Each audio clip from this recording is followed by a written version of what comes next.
पूर्णमदः पूर्णमिदं पूर्णात् पूर्णमुदच्यते पूर्णस्य पूर्णमादाय पूर्णमेवावशिष्यते। ॐ शान्ति शान्ति शान्तिः। ॐ गुरुर्ब्रह्मा गुरुर्विष्णुर्गुरुर्देवो महेश्वरः गुरुसाक्षात् परं ब्रह्म तस्मै श्रीगुरवे नमः।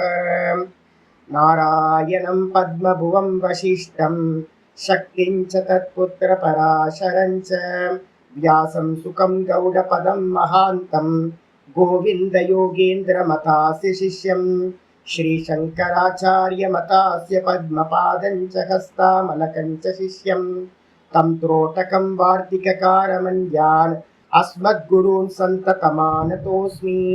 श्रुतिस्मृतिपुराणानाम् आलयं करुणालयं नमामि भगवत्पादं शङ्करं लोकशङ्करं शङ्करं शङ्कराचार्यं केशवं बादरायणं सूत्रभाष्यकृतौ वन्दे भगवन्तौ पुनः पुनः।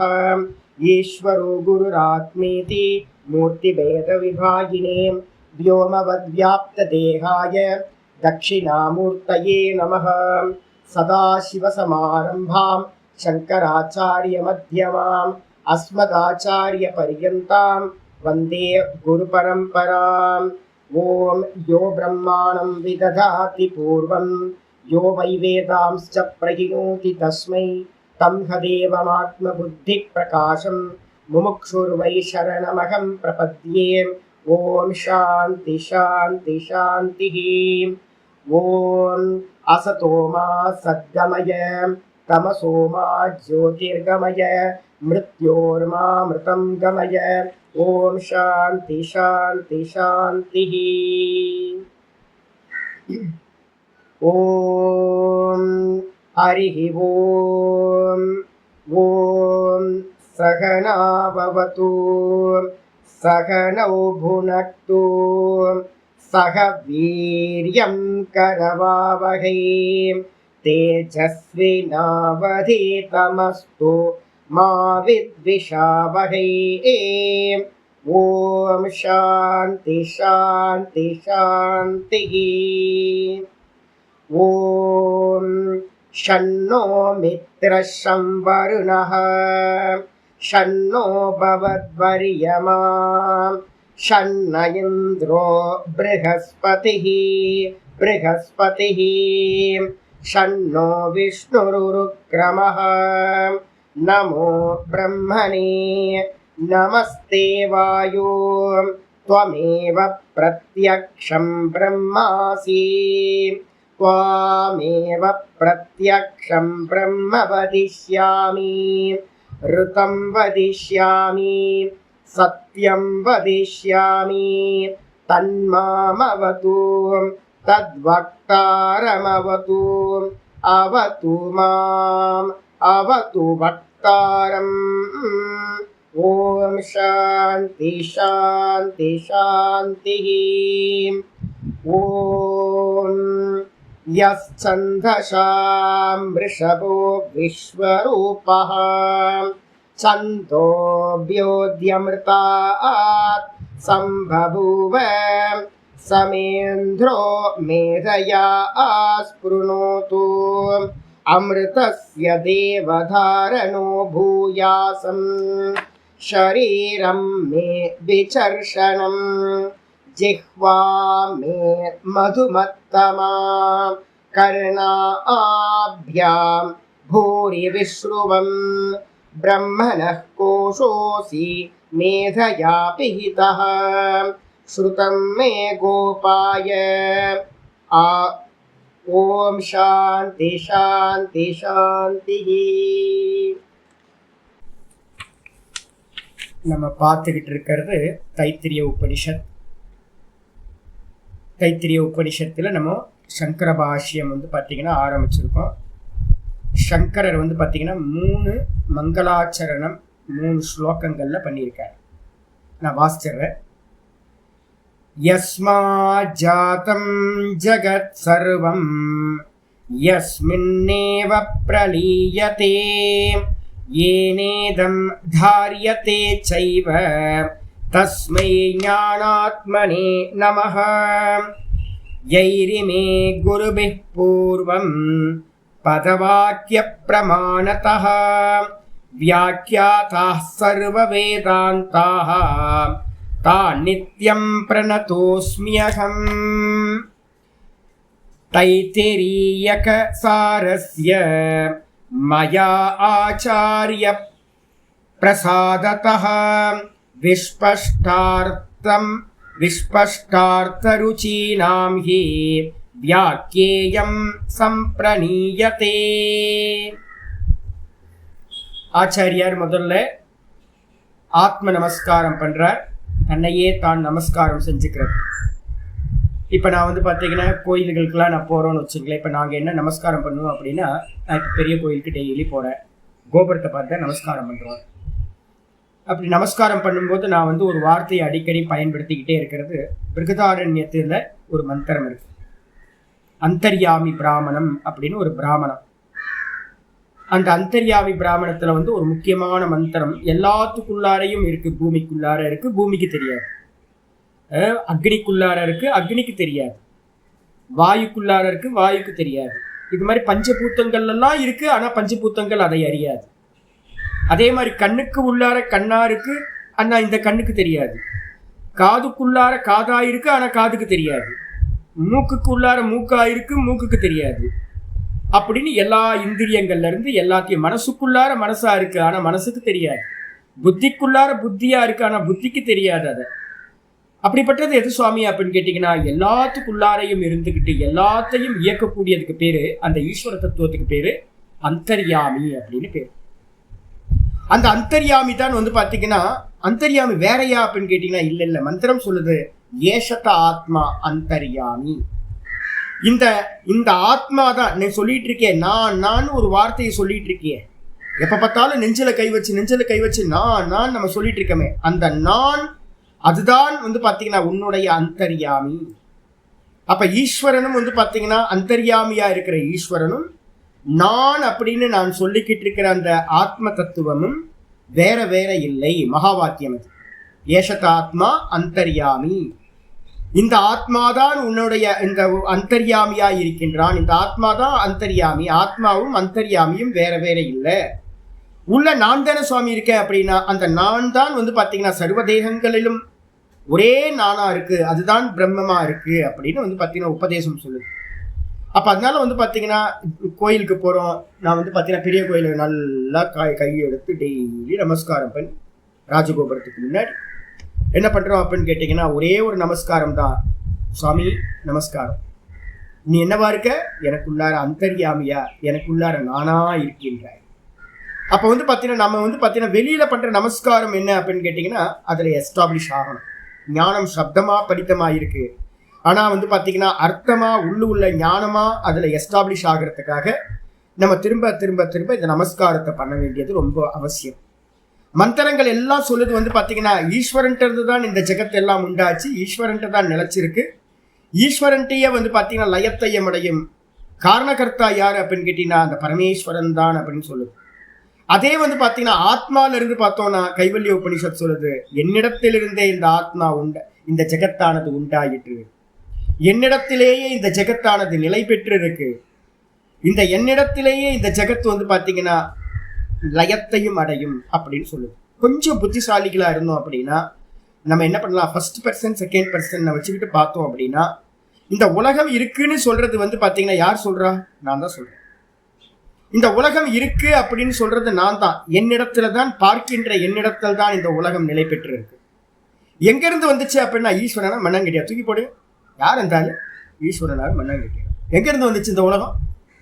ஈஸ்வரன் உங்களுக்கு தனியா எங்கேயாவது படைச்சாரா? ஈஸ்வரன் ஒரு ஆள் நான் தான் அப்படின்னு பாத்தீங்கன்னா சங்கு சக்கர கதாதாரியா இருந்துக்கிட்டு, இல்ல பாத்தீங்கன்னா பாம்பை தலையில சுத்திக்கிட்டு கங்கையை பாத்தீங்கன்னா தலையில வச்சுக்கிட்டு எங்கேயாவது நமக்கு முன்னாடி டிங்கு டிங்குன்னு ஆடினாரா? எங்கேயும் இல்ல. நம்ம கிரியேஷன் பார்க்கவே இல்லை. ஈஸ்வரன் என்னைக்கா பார்த்தோமா? நம்ம இல்லவே இல்லை. அப்ப நித்திய பிரத்யக்ஷமா நமக்கு அனுபவத்துல இருக்கிறது என்ன அப்படின்னா, டீப் ஸ்லீப்ல இந்த ஜெகத்துன்றது ஒண்ணு இல்லவே இல்லை. அப்போ அந்த டீப் ஸ்லீப்ல ஒண்ணுமே இல்லாத இந்த ஜெகத் வந்து பாத்தீங்கன்னா என்னாச்சு, இப்போ வந்து பாத்தீங்கன்னா வேக்கப் ஆயிருக்கு. இது எல்லாம் இப்போ உண்டாயிருக்கு. எங்க இருந்து வந்துச்சு அப்படின்னா ஃபர்ஸ்ட் பர்சன்ல இருந்து பாருங்க.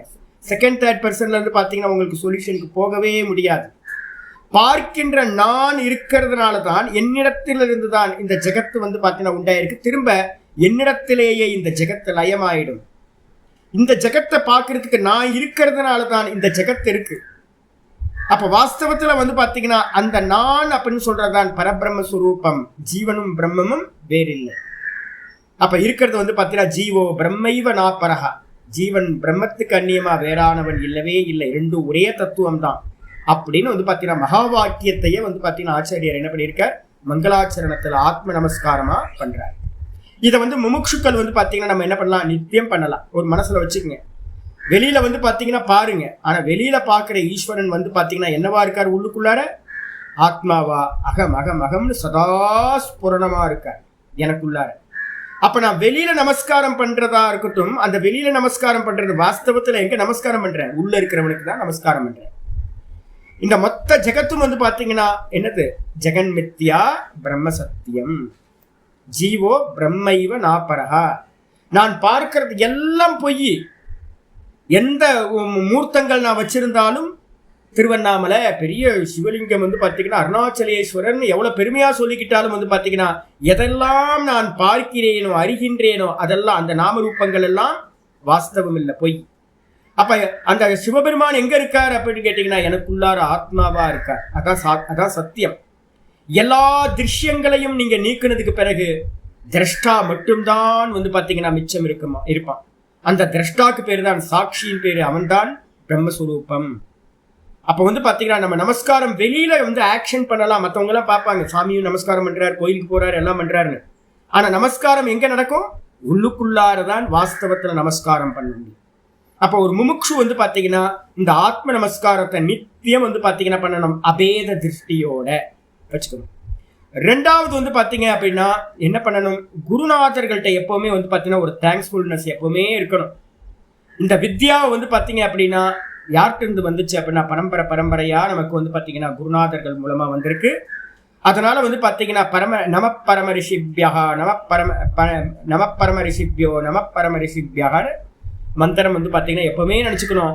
அதனால தான் நம்ம வந்து பார்த்தீங்கன்னா நாராயணம் பத்மபுவத்துல இருந்து ஆரம்பிச்சு சதாசிவ சமாரம்பாம்ல இருந்து ஆரம்பிச்சு நிறைய ஸ்லோகங்களை, குரு ஸ்லோகங்களை நித்தியம் சொல்லிட்டு இருக்கோம்.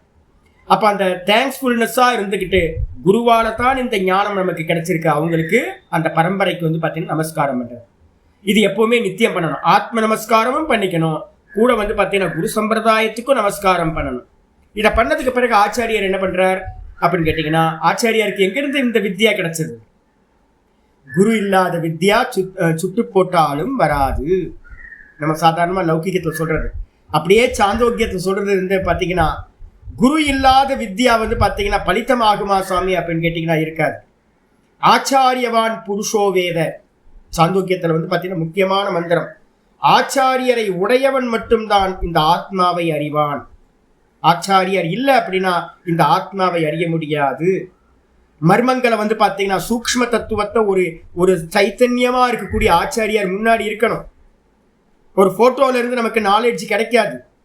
அப்போ வந்து பார்த்தீங்கன்னா சைத்தன்யமா உணர்வா இருக்கக்கூடிய ஒரு ஆச்சாரியர்கிட்ட இருந்து அந்த உணர்வா நான் இருக்கேன், அந்த ஆச்சாரியரும் குருவும் இது வந்து பார்த்தீங்கன்னா ஈஸ்வரனும் நானும் ஆத்மாவும் வேற வேற இல்லைன்னு அபேத ஞானம் ஆச்சாரியர் மூலமா தான் கிடைக்கும். அப்ப ஆச்சாரியரோட பிரசாதத்தினால, கோவிந்த பகவத் பாதரோட பிரசாதத்தினால சங்கரராகி எனக்கு இந்த ஞானம் பிராப்தியாச்சு.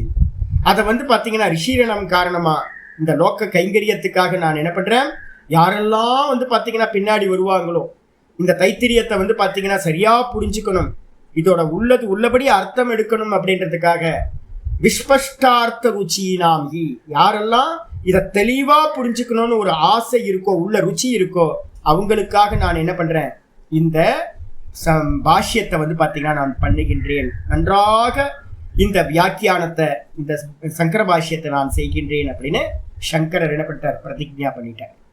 அப்போ வந்து பார்த்தீங்கன்னா பிரதிஜ்ஞா வாக்கியம்னு பேர் இந்த 3வது ஸ்லோகத்துக்கு பேர். சொன்னதுக்கு பிறகு வந்து பார்த்தீங்கன்னா பாஷ்யம் எழுதுறதுக்கான காரணம்னு சொல்லலாம், இல்லைன்னா பிரதிஜ்ஞா வாக்கியம்னு சொல்லலாம். இதுக்கப்புறம் வந்து பார்த்தீங்கன்னா ஆச்சாரியர் என்ன பண்றார், சம்பந்த பாஷ்யத்தை எழுத ஆரம்பிக்கிறார். ரொம்ப முக்கியமானது. எப்பவுமே யாருக்கெல்லாம் வேதாந்த சித்தாந்தம் நல்லா தெரியணுமோ அவங்க எல்லாம் சங்கரோட 10 உபனிஷத்துல இருக்கக்கூடிய சம்பந்த பாஷ்யத்தை எடுத்து படிச்சாவே உங்களுக்கு வந்து பார்த்தீங்கன்னா ரொம்ப கிளியர் விஷன் வந்துடும் உங்களுக்கு. அதனால வந்து பார்த்தீங்கன்னா சித்தாந்தம் படிக்கணும்னா ரொம்ப இம்பார்ட்டன்ஸ் என்னன்னு கேட்டீங்கன்னா, மந்திரங்கள் வந்து பார்த்தீங்கன்னா உங்களுக்கு கூடார்த்தம் நிறைய கூட்டமா இருக்கும், ரகசியமா இருக்கும். நம்மள மாதிரி மரமண்டைங்களுக்கெல்லாம் வந்து பார்த்தீங்கன்னா மந்திரத்தை படித்தோம் அப்படின்னா சித்தாந்தம் விளங்காது உங்களுக்கு. நாங்கள் ஏன் வந்து பரம்பரையில் எங்கள் ஆச்சாரியார் சொல்லுவார், பாஷ்யம் இல்லாமல் வேற எதையுமே பாஷ்யம் பண்ணியிருக்காங்க அப்படின்னா பாஷ்யத்தோடு தான் படித்து கொடுக்கணும் பெரியவங்களோட பாஷ்யத்தை. ஏன் அப்படின்னு கேட்டிங்கன்னா உங்களுக்கு நம்ம மரமண்டை அல்பமான அறிவு. அப்போ அதனால என்ன ஆகும், ஒரு அர்த்தத்தை எடுக்கும் போது நமக்கு விஸ்தாரமாக அர்த்தம் தெரியாது, ஃபுல் இதில் வந்து பார்த்தீங்கன்னா தெரியாது. நமக்கெல்லாம் வந்து பார்த்தீங்கன்னா என்னது புத்தி ரொம்ப குறுகுன புத்தியாக இருக்கு. அதனால வந்து பார்த்தீங்கன்னா பூரணமான வேதத்தை வந்து பார்த்தீங்கன்னா அர்த்தம் தெரியணும் அப்படின்னா அதுக்கு வந்து பார்த்தீங்கன்னா சங்கர பாஷ்யம் தான் நமக்கு வந்து பார்த்தீங்கன்னா மிகப்பெரிய இதாக இருக்கு. சங்கரருக்கு முன்னாடி இருந்தவங்கலாம் புத்திசாலிகள்லாம் இருந்தாங்க, அதனால சங்கர பாஷ்யம் படிக்காமே அவங்க முக்தி அடைஞ்சாங்க. இப்போ நமக்கு சங்கர பாஷ்யம் கிடைச்சி கூட வந்து பார்த்தீங்கன்னா என்ன ஆகுது, அதனால் புரிஞ்சிக்க மாட்டேன். அதனால வந்து பார்த்தீங்கன்னா பொறுமையாக சங்கர பாஷ்யத்தை படிங்க. தைத்திரிய சாக்கா நம்மளுடைய சாக்கா, தைத்திரிய உபனிஷத்தை படித்தோம் அப்படின்னு நம்ம சாக்கையை படித்த மாதிரி வேதத்தோட அர்த்தத்தை தெரியணும் அப்படின்னா இது ரொம்ப ஸ்பஷ்டமாக இருக்கு. இந்த வேதத்தில் இருக்கிறதுல வந்து பார்த்தீங்கன்னா முதல் வள்ளி வந்து பார்த்தீங்கன்னா என்னென்னா இந்த தைத்திரிய உபனிஷத்தில் சீக்ஷாவல்லி அப்படின்னு பேர். இந்த சீக்ஷாவல்லி என்ன பண்ணுது அப்படின்னு கேட்டிங்கன்னா உங்களுக்கு ஆச்சார சம்ஹிதா அப்படின்னு இதுக்கு பேர். முதல் இதற்கு பார்த்தீங்களா ஆச்சார சங்கீதான்னு சொல்லலாம், இல்லை அனுஷ்டான சங்கீதான்னு சொல்லுவாங்க. இந்த சீக்ஷாவல்லி வந்து பார்த்தீங்கன்னா ஒரு குருநாதர் ஒரு சிஷ்யருக்கு வந்து பார்த்தீங்கன்னா என்னெல்லாம் பண்ணணும் அப்படின்னு வந்து பார்த்தீங்கன்னா சொல்லி கொடுக்குறார். இந்த ஆச்சாரோ பரமோ தர்மகா அப்படின்னு சாஸ்திரங்கள் சொல்லுது. ஆச்சாரம் ரொம்ப இம்பார்ட்டன்ட். இந்த ஆச்சாரம்னா என்ன அர்த்தம் அப்படின்னு கேட்டிங்கன்னா வெளியில் பண்ணுற ஆச்சாரமா சுவாமி அப்படின்னா வேதாந்திகளோட ஆச்சாரம் வந்து பார்த்தீங்கன்னா 2 டிஃப்ரெண்ட்டானது.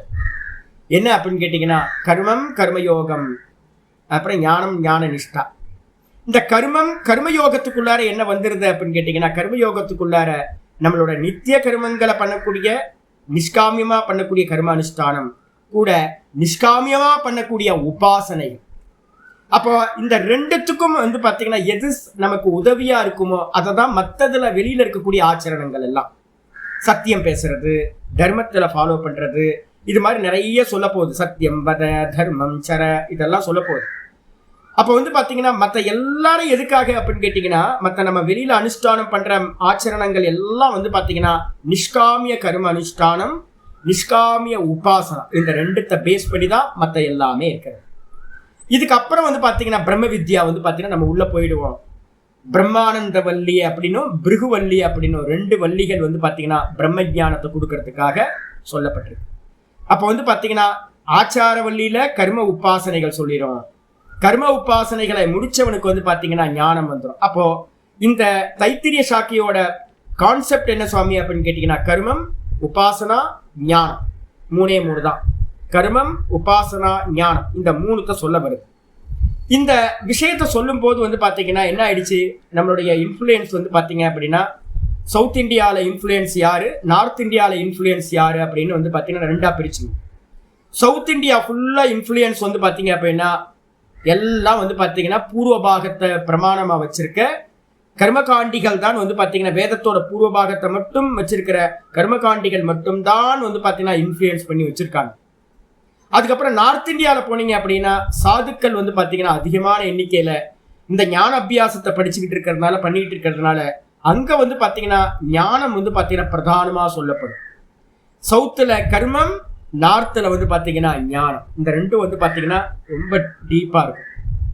அப்போ நமக்கு என்ன கேள்வி வருது அப்படின்னா எடுத்த உடனே வந்து பார்த்தீங்கன்னா என்ன வரும், ஆதி காலத்திலிருந்தே என்ன இருக்கு, யாமிமாம் புஷ்பிதாம் வாசாம் பிரபதந்தி விபஸ்சிதா வேதவாதரதா பார்த்த நாண்யதஸ்தீதி வாதினஹா. கீதாச்சாரியர் 5000 வருஷத்துக்கு முன்னாடி சொல்லும் போதே என்ன சொல்றாரு அப்படின்னு கேட்டிங்கன்னா இந்த ஃப்ளவரிஷா பேசுவாங்களாம் இந்த வைதிகர்கள் எல்லாம், பூர்வகாண்டிகள். நான் வைதிகர்கள்னு யாரை சொல்கிறேன் அப்படின்னு கேட்டிங்கன்னா பூர்வகாண்டிகளை தான் நான் திட்டுறேன்னு வச்சுங்க. அப்போ வந்து பார்த்தீங்கன்னா ஆச்சாரியார் சொல்கிறாரு நல்ல வைதிகர்கள் என்ன பண்ணுவாங்க, ரொம்ப ஃப்ளவரிஷாக பேசுவாங்க, இனிமையாக பேசுவாங்க. என்ன பேசுவாங்க அப்படின்னா சொர்க்கத்துக்கு போகிறது மட்டும்தான் நமக்கு வந்து பார்த்தீங்கன்னா லட்சியம், சொர்க்கத்துக்கு அந்நியமா வந்து பாத்தீங்கன்னா அதுக்கு மேலேயும் லோக்கங்கள் இல்லை. உபாசனையினால அடையிறது அப்படின்ற லோக்கங்கள் இல்லை. அதுக்கு மேல ஞானம் அப்படின்னு நம்ம சொல்றோமே, இங்கேயே முக்தி, ஜீவன் முக்தி அப்படின்னு, அதுவும் ஒண்ணு இல்லை. அப்ப என்ன இருக்கு அப்படின்னு கேட்டீங்கன்னா, கர்மத்தை பண்ணி வந்து பாத்தீங்கன்னா சொர்க்கத்துக்கு போ. நல்ல புண்ணிய கர்மத்தை சங்கல்பம் பண்ணி நல்லா பண்ணிக்கோ. சொர்க்க காமோ யஜேத, சொர்க்கத்தில் காமம் உள்ளவன் என்ன பண்ணணும், நிறைய யஜனம் பண்ணட்டும், யாகம் பண்ணட்டும், நித்திய கர்மங்களை பண்ணிக்கிட்டே இருக்கட்டும், நிறைய காமிய கர்மங்களை பண்ணிக்கட்டும். அதோட பலன் என்னது, சொர்க்கத்துக்கு போ. அதுக்கு மேல உலகமே இல்லை. அவங்களோட மனசுல என்ன இருக்கு அப்படின்னு கேட்டீங்கன்னா அதுக்கு மேல ஒண்ணும் இல்லை. அதனால வந்து பாத்தீங்கன்னா ஆம்நாயஸ்ய கிரியார்த்தத்வாத் ஆனர்த்தக்கியம் அததர்த்தானாம், ஒரு முக்கியமான வந்து பாத்தீங்கன்னா ஒரு இது வச்சிருக்காங்க. எங்க சொன்னாலும் இதை சொல்லுவாங்க. என்னன்னு கேட்டீங்கன்னா ஆம்நாயஸ்ய கிரியார்த்தத்வாத். ஆம்நாயம்னு சொல்லக்கூடியது எது அப்படின்னு கேட்டீங்கன்னா வேதத்துக்கு இன்னொரு பேர் ஆம்நாயம் அப்படின்னு பேர். அப்ப இந்த வேதத்தோட அர்த்தம் எது அப்படின்னு கேட்டீங்கன்னா ஆம்நாயஸ்ய கிரியார்த்தத்வாத். வேதம் மொத்தமும் எதுக்கு அப்படின்னு கேட்டீங்கன்னா வெறும் அனுஷ்டானங்களை, கிரியைகளை செய்யறதுக்கு தான், யஜ்ஞ யாகாதிகளை பண்றதுக்கு மட்டும்தான் வேதம் சொல்லுது. இல்லையேப்பா, நீங்க காலையில சுவாமி நீங்க சொன்னீங்களே, காலையில ஆரண்யக்க பாகத்துல வந்து பாத்தீங்கன்னா உபாசனைகள் இருக்கு, அதுக்கப்புறம் வந்து பாத்தீங்கன்னா உபனிஷதங்கள் இருக்கு, ஞானத்தை கொடுக்கறது, இதெல்லாம் இல்லையா சாமி அப்படின்னு கேட்டீங்கன்னா அவங்க சொல்றாங்களா, அதெல்லாம் வந்து பாத்தீங்கன்னா சும்மா சொல்லியிருக்குங்க. எஜமானர்களை ஸ்துதி பண்றதுக்காக நீ பிரம்மமா இருக்க, நீ தான் அந்த ஈஸ்வரனா இருக்கன்னா ஸ்துதி பண்ணு, சம்பாவனை வாங்குறதுக்காக. அப்ப சம்பாவனை வாங்கினா வேலை முடிஞ்சு போச்சு, நீ மனுஷன் தாயான்ட்டு போயிடுவாங்க, அவ்வளவுதான். அப்ப வந்து பாத்தீங்க அப்படின்னா கர்மத்தோட பார்ட் மட்டும்தான் மந்திர பாகமும் பிராமண பாகமும் மட்டும்தான் வேதம். அந்த அதுக்குள்ளார இருக்கக்கூடிய ஆரண்யக பாகமும் உபனிஷதங்களும் வந்து பாத்தீங்கன்னா அர்த்தம் இல்லாதவை, அதுக்கெல்லாம் மீனிங்லாம் இல்லை. அதனால வந்து பாத்தீங்கன்னா கமெண்ட்ரிலாம் எழுத வேணாம், அதை உட்கார்ந்து விசாரம் பண்ண வேணாம். உபனிஷத்தெல்லாம் தூக்கி என்ன பண்ணுங்க அப்படின்னு கேட்டா பாராயணம் பண்ணி என்ன பண்ணுங்க, விட்டுருங்க. இதுதான் வந்து பாத்தீங்கன்னா யாரோட இது, பூர்வகாண்டிகள். அதனால என்ன பண்ணிருக்காங்க அப்படின்னு கேட்டீங்கன்னா இந்த தைத்திரிய உபனிஷத்தை எங்கெல்லாம் படிக்கிறாங்கன்னு பாருங்க. தமிழ்நாடு ஃபுல்லா, கர்நாடகாவில் நிறைய இடத்துல, ஆந்திராவில் நிறைய இடத்துல வந்து பார்த்தீங்கன்னா தைத்திரிய உபனிஷத்து பாராயணம் நித்தியம் போயிட்டே இருக்கும். தைத்திரிய உபனிஷத்து இல்லாத ஒரு வைதிக இடம் வந்து பார்த்தீங்கன்னா இல்லையே, இருக்கவே இருக்காது. ஏதாவது கொஞ்சோண்டு வைதிக சம்பந்தம் இருக்கு அப்படின்னா அந்த இடத்துல கண்டிப்பா வந்து பார்த்தீங்கன்னா தைத்திரிய பாராயணம் கண்டிப்பா இருக்கும். தைத்திரியத்தை பாராயணத்துக்காகவா எழுதப்பட்டது அப்படின்னு கேட்டீங்கன்னா இல்ல. ஏன் அப்படின்னு கேட்டீங்கன்னா தைத்திரிய உபனிஷத் அப்படின்றது ஞான விசாரம். அப்ப வந்து பாத்தீங்கன்னா இவங்க என்ன பண்ணிட்டாங்க, இதுக்கு மீனிங் இல்ல. கர்மகாண்டிகளோட இன்ஃப்ளூயன்ஸ் பாருங்க. அவங்களோட இதுல என்னது, ஈஷாவாசியம் சொல்லும் போதே சொல்லும் சில விஷயங்களுக்கு வந்து பாத்தீங்க அப்படின்னா கர்மத்துல இது இந்த தைத்திரிய உபனிஷத்தை எந்த கர்மத்தை யூஸ் பண்றது, யாருக்காவது கேள்வி வரும். இந்த தைத்திரிய உபனிஷத்துல வந்து பாத்தீங்கன்னா யஜயத்தன்ற சப்தமே இல்லை, சுவாகா சப்தமே இல்லை. எப்பவுமே வந்து பாத்தீங்கன்னா கர்மகாண்டத்துல யூஸ் பண்றதுக்கு நிறைய சுவாகாக்காரம், ஸ்வதாகாரம், வஷத்காரம், இது மாதிரிலாம் நிறைய இருக்கும். ஒரு மந்திரம் வேணும் அப்ப என்ன கேட்டா ஏதாவது சொல்லி சுவாகா சொல்லி கொடுக்கணும். இப்ப தைத்திரியத்தை வந்து பாத்தீங்கன்னா எங்க யூஸ் பண்றது, தைத்திரியத்துக்கு யூஸே இல்லையா, யூஸ் இல்லையா, எங்கேயுமே யூஸ் பண்ண முடியலையா, ஒன்றும் பிரச்சனை இல்லை. என்ன பண்ண அப்படின்னு கேட்டீங்கன்னா ஒரு பிரீஸ்டை தூக்கி உட்கார வச்சு கர்மகாண்டத்துல வந்து பாத்தீங்கன்னா இந்த பாராயணத்தை வந்து பாத்தீங்கன்னா பண்ணி விட்டு, தைத்திரிய பாராயணத்தை எதுக்கெல்லாம் வந்து பாத்தீங்க அப்படின்னா பிரயோக விதிகள் சொல்லப்படவில்லையோ தைத்திரியத்துக்கு பிரயோக விதி பிராமண பாகத்துல இல்லை. ஆனா தைத்திரியத்துல வந்து தைத்திரியத்துக்கான பிராமணத்துல வந்து பாத்தீங்கன்னா தைத்திரியத்துக்கான பிரயோக விதி இல்லை. ஆனா என்ன பண்ணு அப்படின்னு கேட்டீங்கன்னா அப்ப என்ன பண்ணலாம், பாராயணம் பண்ணிக்கோ, சூப்பரா இருக்குல்ல. அப்ப எல்லா இடங்கள்லயும் தைத்திரியம் என்னவா இருக்கு அப்படின்னு கேட்டீங்கன்னா பாராயணமா மட்டும்தான் போயிட்டு இருக்கு. இதுதான் கர்மகாண்டம். அப்ப எதுக்கெல்லாம் பிரயோகம் இல்லையோ அந்தந்த மந்திரங்களுக்கு எல்லாத்தையும் வெறும் பாராயணம் பண்ணி ஜபம் பண்ணி போயிட்டே இருக்கு, அவ்வளவுதான். கர்மகாண்டத்துல ஒரு அங்கமா ஆகிவிட வேண்டும் அப்படின்னு சொல்லியிருக்கு. ஆனா வந்து பாத்தீங்கன்னா பிரம்மசூத்திரத்துல ஒரு முக்கியமான ஒரு அதிகரணம் வந்து பாத்தீங்கன்னா இருக்கு, பாரிப்ளவாதிகரணம் அப்படின்னு சொல்லக்கூடிய ஒரு அதிகரணம். பாரிப்ளவாதிகரணம் அப்படின்னு வியாசர் வந்து பாத்தீங்கன்னா ஒன் மேன் ஜட்ஜ்மெண்ட்ல எழுதுறார். என்ன பண்ணணும் அப்படின்னு கேட்டீங்கன்னா உபனிஷதங்களை வந்து பாத்தீங்கன்னா ஞான விஷயமா இருக்கிறது. உபனிஷதங்கள் வந்து பாத்தீங்கன்னா வேதத்தோட சிரஸ்ன்னு பேரு, தலை, வேதத்தோட தலை. அந்த தலையா இருக்கக்கூடிய அந்த வேதத்தோட இருக்கக்கூடிய அந்த ஞான காண்டமா இருக்கக்கூடிய அந்த உபனிஷதங்களை கர்ம காண்டத்தில் எங்கும் பயன்படுத்த கூடவே கூடாது. ரொம்ப ஸ்ட்ராங்கா அந்த பாரிப்பிரவாதிகரணத்துல ஆச்சாரியார் வந்து பாத்தீங்கன்னா வியாச பகவான் சொல்றார். அப்ப என்ன சொல்றது அப்படின்னு கேட்டீங்கன்னா, ஒரு யாகம் நடக்குதுன்னு வச்சுங்களேன். ஒரு 5 நாள் யாகம் 6 நாள் யாகம் நடக்கும். அதுக்கப்புறம் பெரிய யாகம்னா 1000 வருஷம் வரைக்கும் கூட யாகம் பண்ணிக்கிட்டே இருக்க முடியும். நிறைய யாகங்கள் இருக்கு. 5 நாள் மினிமம் 5 நாள் 6 நாள் தான் வந்து பாத்தீங்கன்னா யாகம் இருக்கும். பசு யாகம் எல்லாமே 5 நாள் 6 நாள் தான் யாகமே. இப்ப என்ன பண்ணுவாங்க அப்படின்னு கேட்டீங்கன்னா, ஒரு யாகம் நடக்கிறாங்கன்னு வச்சுங்களேன். ஒரு கர்மகாண்டம் பண்றோம்னா முதல்ல ஈவினிங் டைம்ல வந்து பாத்தீங்கன்னா பிரீஸ்டுங்கெல்லாம் வருவாங்க. வந்த மாத்திரத்துல என்ன பண்றது, இந்த ரித்விக் வரணம் அப்படின்னு ஒண்ணு இருக்கு கர்மகாண்டத்துல முக்கியமானது. என்ன பண்ணுவாங்க, நீதான்ப்பா இந்த கர்மத்துக்கு வந்து பாத்தீங்கன்னா நீதான் வந்து முடிச்சு கொடுக்குற வரைக்கும் நீதான் பிரீஸ்ட், நீதான் ரித்விக், எனக்கு வாத்தியார் நீதான் அப்படின்னு வந்து பாத்தீங்க அப்படின்னா ஒரு ஃபிக்ஸ் பண்றது. எஜமானனும் வாத்தியாரும் வந்து பாத்தீங்கன்னா ஒரு முடிவு பண்ணி இது பண்ணிப்பாங்க. அன்னைக்கு ஏதாவது கர்மா இருக்குமான்னு கேட்டீங்கன்னா அன்னைக்கு ஈவினிங்ல எந்த கர்மாவும் நடக்காது. ஆனா எம்டியா இருப்பாங்கல்ல எல்லாருமே. எல்லாரும் வந்து பாத்தீங்கன்னா கூட்டத்தெல்லாம் கூட்டி வச்சிருப்போம். நிறைய பேர் பக்தர்கள் அவங்க இவங்கெல்லாம் நிறைய பேர் இருக்காங்கன்னு வச்சுங்க. நம்ம வீட்லயும் நிறைய சொந்தக்காரங்கெல்லாம் கூப்பிட்டுருக்கோம், நான் வந்து ஒரு யாகம் பண்றேன், அது பண்றேன், இது பண்றேன்னு. ஒரு 50-100 பூத்தங்கள் வந்து உட்கார்ந்துருக்குன்னு வச்சுங்க. பூத்தங்களை சும்மா விட்டா என்ன பண்ணிட்டு இருக்கோம், ஊர் கதை பேசிட்டு இருக்குமா. அப்போ வந்து சண்டை வந்துடும். ஊர் கதை பேசிச்சுன்னா சண்டை வந்துடும். அது ஒரு பெரிய ப்ராப்ளம். தேவையில்லாம ஈகோ வந்துடும், எல்லாம் வந்துடும், ராகத்வேஷம் எல்லாம் வந்துடும். அப்ப என்ன பண்றது அப்படின்னு வந்து பாத்தீங்கன்னா யோசிச்சு ஈவினிங்க வந்து பாத்தீங்கன்னா என்கேஜ் பண்றதுக்காக என்ன பண்ணுவாங்கன்னா கதா காலக்ஷேபம் ஒண்ணு பண்ணுவாங்க.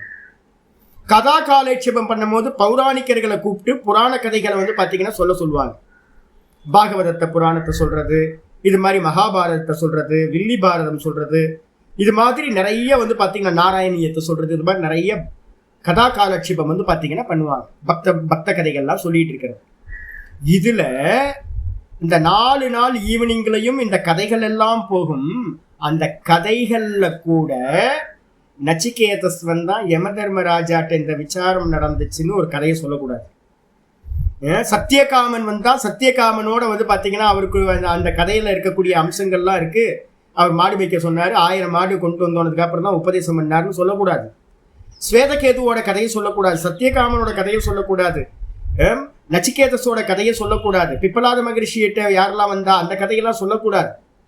அப்ப வந்து பாத்தீங்கன்னா யஜ்ஞத்துல இருக்கக்கூடிய அந்த ஈவினிங்ல நடக்கக்கூடிய கதா காலேட்சபத்திலும் கூட என்ன பண்ணக்கூடாது, உபனிஷதங்கள்ல இருக்கக்கூடிய கதைகளை சொல்லவே கூடாது அப்படின்னு நியமம் வச்சிருக்கு. ஏன் சுவாமி கேள்வி வருது, ஏன் சுவாமி கதை தானே சுவாமி சொல்றோம், தத்துவ விசாரம் பண்ணல சுவாமி, தத்துவத்தெல்லாம் விசாரம் பண்ணல, ஒரு கதையா சொல்லிக்கலாமே அப்படின்னா நோ நோ நோ நோ. ஏன் அப்படின்னு கேட்டீங்கன்னா உபனிஷதங்கள்ல இருக்கக்கூடிய கதைகளும் கூட ஞானத்தினுடைய அங்கம்.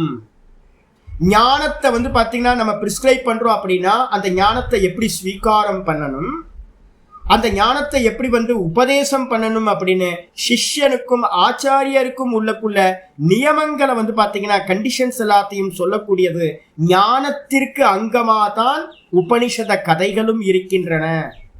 அதனால உபனிஷத்துல வரக்கூடிய கதைகளையும் உபனிஷத் என்றே சொல்ல வேண்டும். மனசு நல்லா புரிஞ்சுங்க. உபனிஷத்துல இருக்கக்கூடிய கதைகளும் உபனிஷத்துக்கு உட்பட்ட கதை.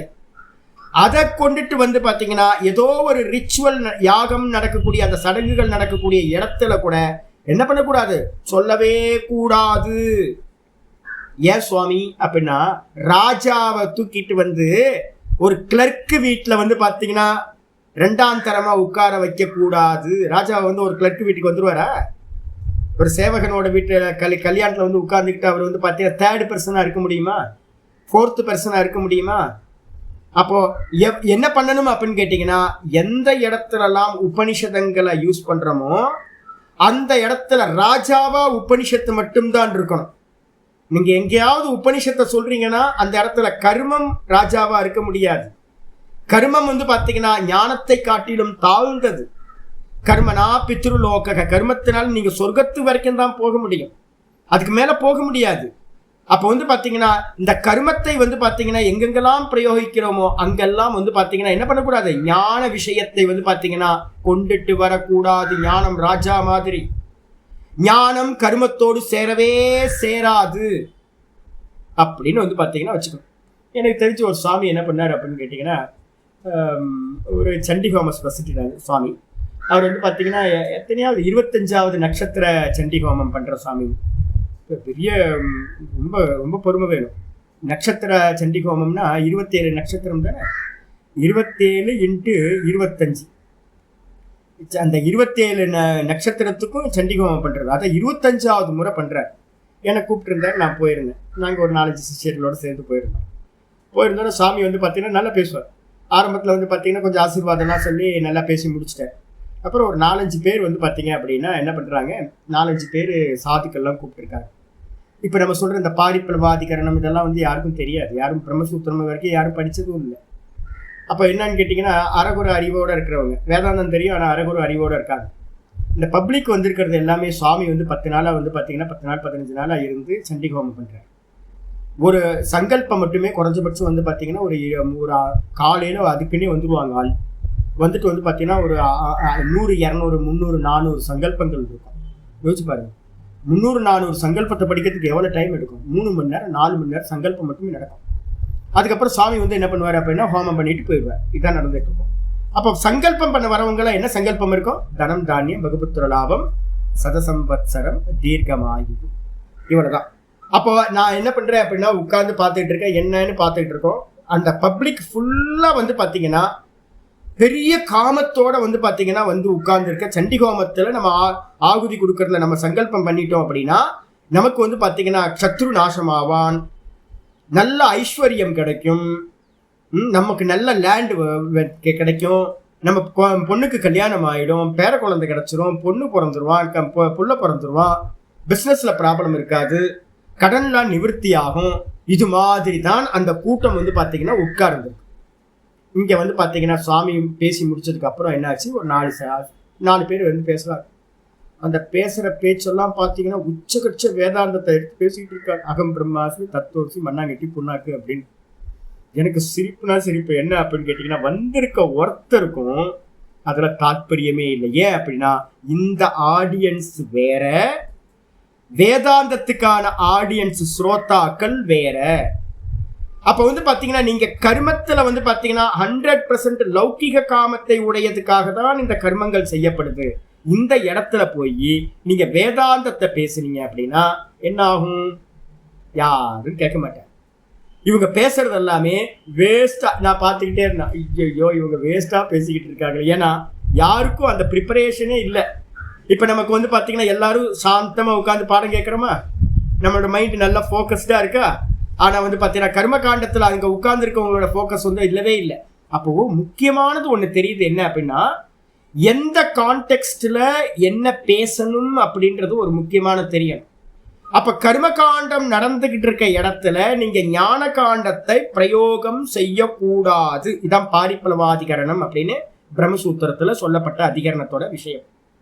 அப்போ வந்து ஆனால் என்ன நடந்துகிட்டு இருக்குன்னு பார்த்தீங்க அப்படின்னா, கர்மகாண்டத்தோட இன்ஃப்ளூயன்ஸ் வந்து பார்த்தீங்கன்னா அனாதி காலத்துல இருந்தே ரொம்ப தீவிரமா இருக்கு. நம்ம எதை உலகத்துல அடையிறதா இருந்தாலும் ஒரு காரியத்தை பண்ணிதான் அடைகின்றோம் இல்லையா? உண்மையா பொய்யா? ஒரு விஷயத்த பன்னீர் பட்டர் மசாலான்னு தெரிஞ்சா பசி ஆறுமா, இல்லை பன்னீர் பட்டர் மசாலாவை பண்ணணுமா? பண்ணினாதான் பசி ஆறும். நான் பன்னீர் பட்டர் மசாலா பன்னீர் பட்டர் மசாலா பன்னீர் பட்டர் மசாலான்னு சொல்லிட்டுலாம் இருந்தா எனக்கு தெரியும் சுவாமி, தெரிஞ்சுக்கோ, பசி ஆறாது. இல்லை, பசி ஆறணும் அப்படின்னா என்ன பண்ணணும்? ஒரு கர்மாவை பண்ணினாதான் பலன் எடுக்க முடியும். அது எந்த அல்ப விஷயமா இருந்தாலும் எவ்வளவு பெரிய விஷயமா இருந்தாலும் கர்மம் அவசியம். இவ்வளவுதான் விஷயம். இப்ப வந்து பாத்தீங்கன்னா மோட்சம். அப்ப நான் இந்த உலகத்துல எல்லாத்தையும் கர்மத்தினாலேயே அடைஞ்சு வந்து பாத்தீங்கன்னா நான் என்ன பண்ணிருக்கேன், எந்த விஷயம் வேணும்னாலும் என்ன பண்ணணும்? கர்மத்தை பண்ணி அடைஞ்சிருக்கேன். அப்போ வந்து பார்த்தீங்கன்னா பசுக்காமம் உத்பிஜேன எஜேத்த அப்படின்னு விதி வாக்கியம் இருக்கு. பசுக்கள் வேணுமா, நிறைய பசுமாடுகள் வேணுமா, நல்லா வந்து பார்த்தீங்க அப்படின்னா இந்த மூலிகைகள்லாம் இருக்குல்ல, அந்த மூலிகைகள்லாம் போட்டு யாகத்தை பண்ணு, நல்ல பசுமாடுலாம் கிடைக்கும். எனக்கு ஆயுள் விருத்தி வேணுமா, ஆயுஷ்ய ஹோமம் பண்ணிக்கோ. உனக்கு வந்து பார்த்தீங்கன்னா தனம் வேணுமா, அதுக்கேற்ற மாதிரி வந்து பார்த்தீங்கன்னா ஸ்ரீசக்கர ஹோமத்தை பண்ணிக்கோ. எதிரிகளே இருக்கக்கூடாதா, சுதர்சன ஹோமத்தை பண்ணிக்கோ. தடைகளே இருக்கக்கூடியதா நல்லா வந்து பார்த்தீங்கன்னா சதுர்த்தியில வந்து பார்த்தீங்கன்னா ஒவ்வொரு சதுர்த்திலையும் கணபதிக்கு வந்து பார்த்தீங்கன்னா ஹோமத்தை பண்ணிக்கோ, நவகிரக ஹோமத்தை பண்ணிக்கோ. இது மாதிரி வந்து பார்த்தீங்கன்னா எல்லாத்துக்கும் ஹோமங்கள் இருக்கு, எல்லாத்துக்கும் யாகங்கள் இருக்கு. சொர்க்கத்தை அடையிற வரைக்கும் வந்து பார்த்தீங்கன்னா எல்லாமே இருக்கு. அப்போ கருமத்தினால வந்து பார்த்தீங்கன்னா அந்த உலகத்தில் இருக்கிறத எல்லாத்தையும் அடையலாம், பரலோகங்களையும் அடையலாம் அப்படின்னு இருக்கும்போது மோட்சத்தையும் கூட என்ன பண்ணலாம், கர்மத்தையும் வச்சு அடைஞ்சிடலாம். கர்மத்தினாலேயே மோட்சம் அடையலாமே அப்படின்றது வந்து பார்த்தீங்கன்னா பூர்வபக்ஷியோட வாதம். இது வந்து பார்த்தீங்கன்னா அனாதி காலத்துல இருந்து நம்ம புத்தியிலையும் கர்மத்தினால ஒன்று அடைஞ்சிடலான்னு நம்ம நினைச்சுக்கிட்டே இருக்கிறோம். மோட்சத்தையும் கூட கர்மத்தினால அடையலாம்னு நமக்கு வந்து பார்த்தீங்கன்னா நம்மளோட வாசனை அது மாதிரி இருக்கு. ஃபர்ஸ்ட் எடுத்தோட வந்து பார்த்தீங்கன்னா ஆச்சாரியார் என்ன பண்றார், ஃபர்ஸ்ட் எடுத்தோட இந்த தைத்திரிய உபனிஷத்து எல்லா இடத்தையும் கர்மகாண்டத்திலேயே பயன்படுத்திட்டு இருக்கு. அதை வந்து பார்த்தீங்கன்னா தூக்கி ஓரமாக வச்சுட்டு இதை உட்கார்ந்து விசாரம் பண்ணுங்கப்பா. இந்த உபனிஷத்து வந்து பார்த்தீங்கன்னா விசாரம் பண்றதுக்கான உபனிஷத்துடைய கர்மத்தில் பிரயோகிக்கிறது இல்லை. அதுக்காக என்ன பண்றாரு அப்படின்னா முதல்ல சம்பந்த பாஷ்யத்தை எழுத ஆரம்பிக்கிறார். அப்ப தாத்பரியம் என்ன, நம்ம ஊறி ஊறி போயிருக்கோம் கர்மத்துல. கர்மத்தினால் மோட்சம் இல்லை, ஞானாதேவது கைவல்யம், ஞானத்தினால்தான் மோட்சம் கிடைக்கும். இதை எஸ்டாப்ளிஷ் பண்ணணும், கர்மத்தை கண்டனம் பண்ணணும், ஞானத்தை வந்து பார்த்தீங்க அப்படின்னா அடாப்ட் பண்றதுக்காக அதை ஸ்துதி பண்ணணும். இதுக்காக தான் இந்த தாத்பரியத்தை வச்சு இந்த பாஷ்யமானது எழுதப்படுது. முதல்ல பாஷ்யத்துக்குள்ளார வந்துருங்க. இந்த பிரம்ம வித்யா எதுக்காக ஆரம்பிக்குது? இந்த தைத்திரிய உபனிஷத்து பிரம்ம வித்யா. உபனிஷத்துக்கு அர்த்தமே நான் என்ன சொல்லியிருக்கேன், வித்யா, ஞானம். பிரம்ம வித்யாக்கு பேர் தான் வந்து பார்த்தீங்கன்னா உபனிஷத். அப்போ டைரக்டா உபனிஷத் இஸ் ஈக்வல் டு பிரம்ம வித்யா, பிரம்ம ஜானம் அப்படின்னு அர்த்தம் எடுத்துக்கணும். சரி, எதுக்கு பிரம்ம வித்யா வந்து பார்த்தீங்கன்னா எதுக்கு ஆரம்பிக்கிறீங்க, கமெண்ட்ரிலாம் எதுக்கு ஆரம்பிக்கிறீங்க? மந்திரமா படிச்சுக்கலாமே, அதுதான் நான் நாசமாக போய் கிடக்குது. மந்திரமா படிக்கிறதுனால என்ன ஆயிடுச்சு, யாருக்குமே இது எதுக்கு என்ன சொல்லுதுன்னே தெரியாது. பிரம்மவிதா ஆப்னோதி பரம் சத்தியம் ஞானம் அனந்தம் பிரம்மன்னு எல்லாம் பாராயணம் பாராயணம் பாராயணம் பாராயணம் பாராயணம், எங்கே பார்த்தாலும் பாராயணமாக போயிட்டு இருக்கு. அப்போ இதுக்கு அர்த்தத்தை வந்து பார்த்தீங்கன்னா ஒருத்தருக்கு புரியவே மாட்டேங்குது. அப்போ என்ன பண்ணணும் அப்படின்னு கேட்டிங்கன்னா உட்கார்ந்து பதம் பதம் பதம் பதமா விசாரம் பண்ணணும். இதான் பிரம்ம விசாரம் அப்படின்னு பேர். இப்போ முதல்ல ஆச்சாரியர் வந்து ஒரு ஹெட்டிங் நான் கொடுத்துருக்கேன் பாருங்க, பிரம்ம வித்யா எதற்காக ஆரம்பிக்கப்படுகிறது. இதான் வந்து பார்த்தீங்கன்னா ஃபர்ஸ்ட் எடுத்தோன்னே நமக்கு வருது. ஆச்சாரியர் பாஷ்யத்தை ஆரம்பிக்கிறார். நித்யானி அதிகதானி கர்மாணி, கமா போட்டுங்க, நித்யானி அதிகதானி கர்மாணி உபாத்த துரித க்ஷயார்த்தானி. நம்ம வந்து பார்த்தீங்க அப்படின்னா இந்த உபனிஷத்து எங்க வந்திருக்குன்னு நான் சொல்லியிருக்கேன், தைத்திரிய சாக்கையில ஆரண்யக பாகத்துல, ஆரண்ய பாகத்துல 10 பாகம் பிரபாட்டங்கள் இருக்கு. அதுல 7, 8, 9 3 பிரபாட்டங்களா இது படிக்கப்பட்டிருக்கு. இப்ப கேள்வி வருது, இதுக்கு முன்னாடி என்ன சாமி இருந்திருக்கு?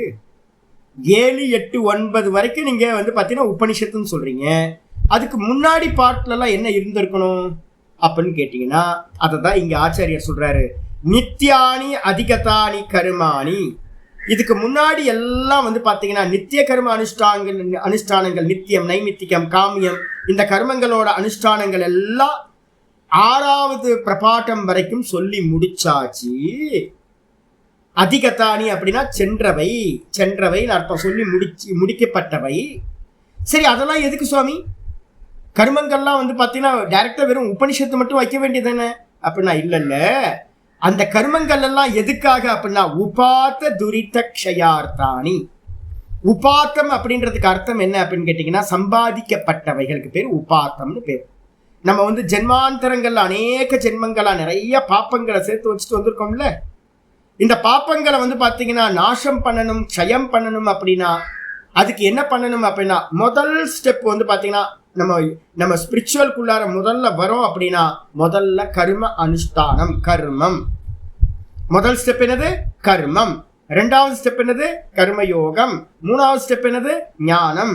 4வது ஸ்டெப்பு ஞான நிஷ்டா, அதான் மோட்சம். மோட்சம்னாலும் ஞான நிஷ்டைனாலும் ஒன்று.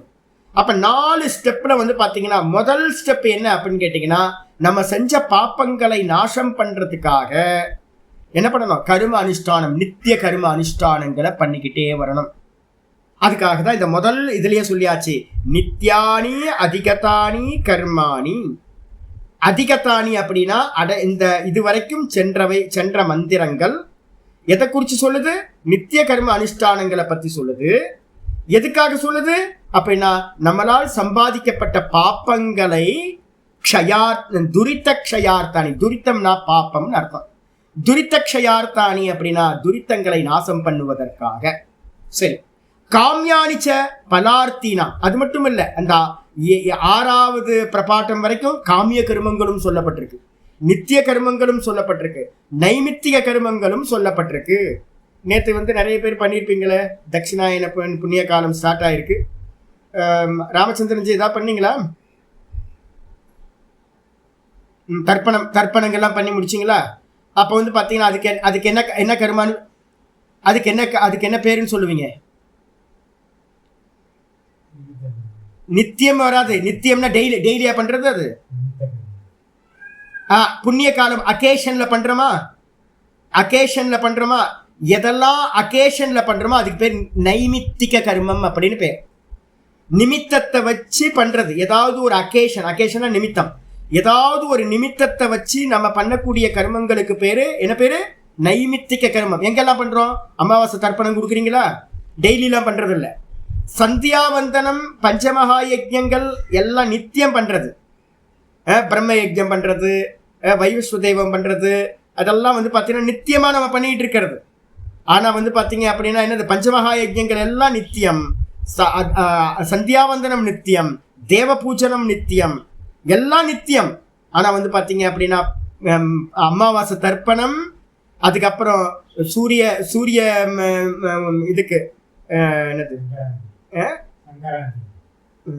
கிரகணம், சூரிய கிரகணத்துக்கோ இல்ல சந்திர கிரகணத்துக்கோ பண்ணக்கூடிய தர்ப்பணங்கள், ஜபங்கள், இதெல்லாம் நிமித்தமா சூரிய கிரகணத்துக்காக, சந்திர கிரகணத்துக்காக பண்றது.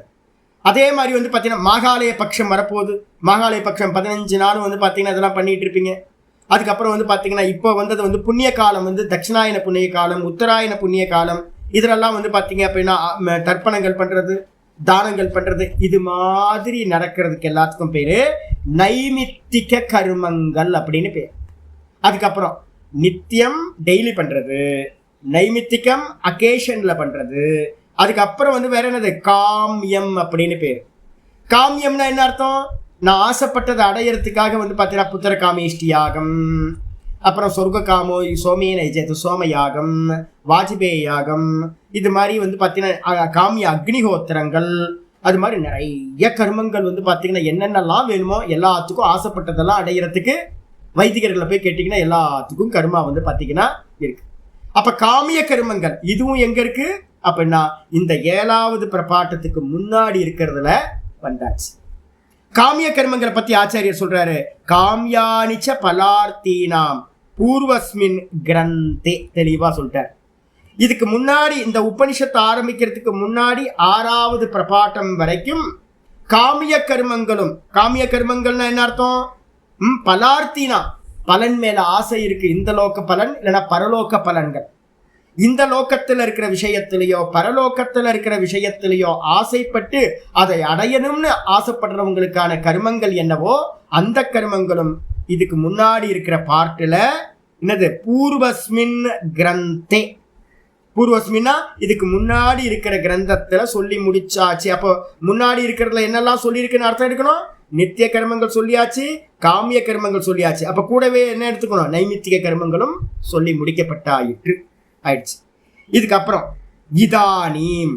சரி, இப்ப 7வது பிரபாட்டத்துக்குள்ளார வந்துட்டோம், தைத்திரிய உபனிஷத்துக்குள்ளார வந்துட்டோம். இப்ப தைத்திரிய உபனிஷத்து என்ன பண்ண போகுது அப்படின்னா, இதானீம் கர்ம உபாதான ஹேத்து. கர்ம உபாதான ஹேத்துனா என்ன அர்த்தம்? கர்மத்தை நம்ம ஏன் பண்றோம் சாமி?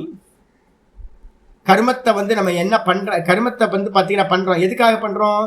எங்கெங்கெல்லாம் கர்மம் இருக்குமோ அங்கங்கெல்லாம் ஒரு காமம் இருக்கும். ஃபர்ஸ்ட் நல்லா புரிஞ்சுங்க. யத்ர யத்ர கர்மஹா தத்ர தத்ர காமஹா. ஃபர்ஸ்ட் முடிவுக்கு வந்து ஒரு ஆக்ஷன் நடக்குது அப்படின்னா, ஒரு கர்மம் பண்றோம் அப்படின்னா அதுக்கு பின்னாடி கண்டிப்பா பாத்தீங்க அப்படின்னா ஒரு காமம், ஒரு ஆசை பாத்தீங்கன்னா இருக்க வேண்டும்.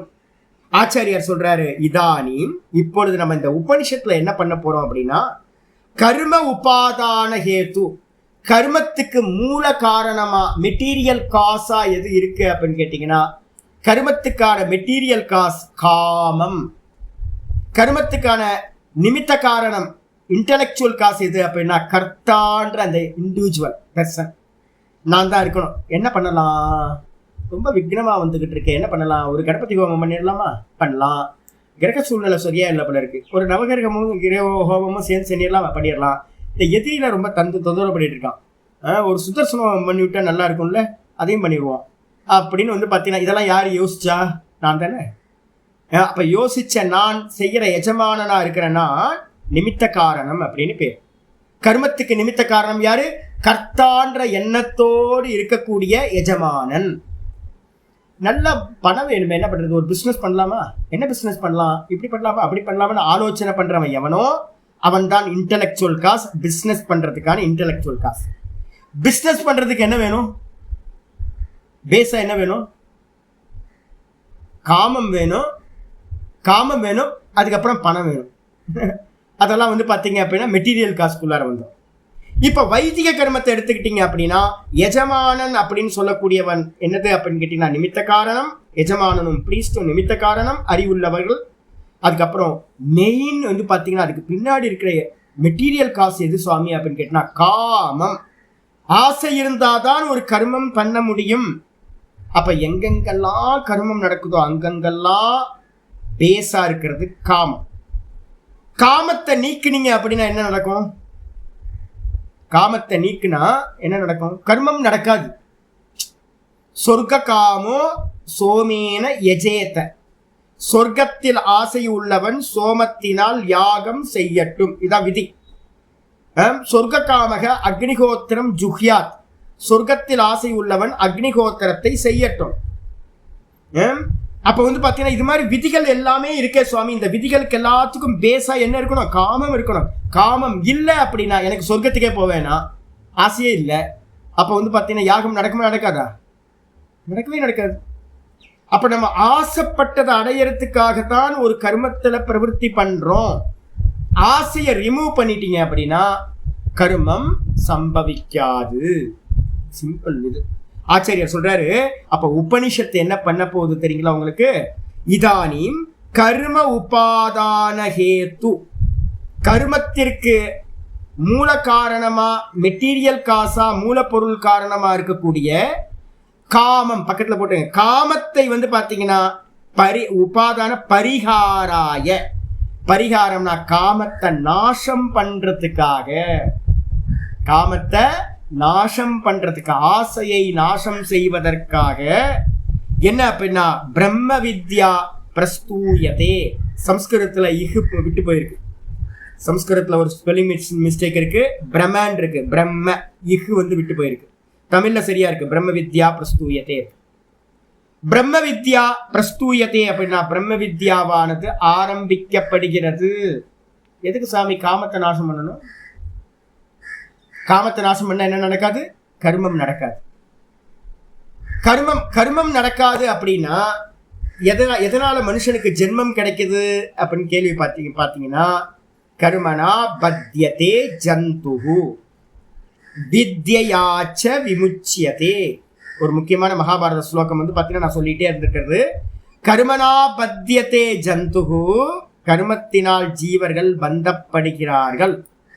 அந்த கர்மத்தினால ஜீவர்கள் பந்தப்படுறாங்கன்னா நம்ம பண்றோம் புண்ணியம் பாப்பம் புண்ணியம் பாப்பம் பண்ணிக்கிட்டே இருக்கோம். ஆசை வயப்பட்டு காமப்பட்டு தான் எல்லா புண்ணியமும் பாப்பமும் செய்யப்படுது. அப்ப புண்ணிய பாப்பத்துக்கு எல்லாத்துக்கும் பின்னாடி பாப்பம், இந்த காமம் இருக்கு. அந்த புண்ணிய பாப்பத்தை பண்ணி நம்ம என்ன பண்றோம்? திரும்ப திரும்ப திரும்ப ஜென்மத்தை அதை அனுபவிக்கிறதுக்கு, பலன் அனுபவிக்கிறதுக்கு ஜென்மத்தை எடுத்துக்கிட்டே இருக்கோம். அப்ப ஜென்மத்துக்கு எது காரணம்னு கேட்டா கர்மங்கள். அப்ப அந்த கர்மங்களுக்கு எது காரணம்னு கேட்டா காமம். அப்ப நீங்க வந்து பாத்தீங்கன்னா ஜென்மத்தை நாசம் பண்ணணும்னா என்ன பண்ணணும்? காமத்தை நாசம் பண்ணினீங்கன்னா கர்மம் நடக்காது. கர்மம் நடக்கல அப்படின்னா உங்களுக்கு வந்து பாத்தீங்கன்னா ஜென்மம் கிடைக்காது. அப்ப வந்து பாத்தீங்கன்னா காமத்தை நாசம் பண்ணணும். சரி, காமத்தை நாசம் பண்றதுக்கு வந்து பாத்தீங்கன்னா பிரம்ம வித்யாவை ஆரம்பிக்கிறதுக்கு என்ன சாமி சம்பந்தம்? எல்லாருமே வந்து பார்த்தீங்கன்னா ஊரில் இருக்க எல்லாம் சொல்லிட்டு இருக்கா, ஆசையை விடு, ஆசையை விடு, ஆசையை விடு, ஆசையே துன்பத்திற்கு காரணம், ஆசையே துன்பத்திற்கு காரணம். விட்டுற முடியுதா?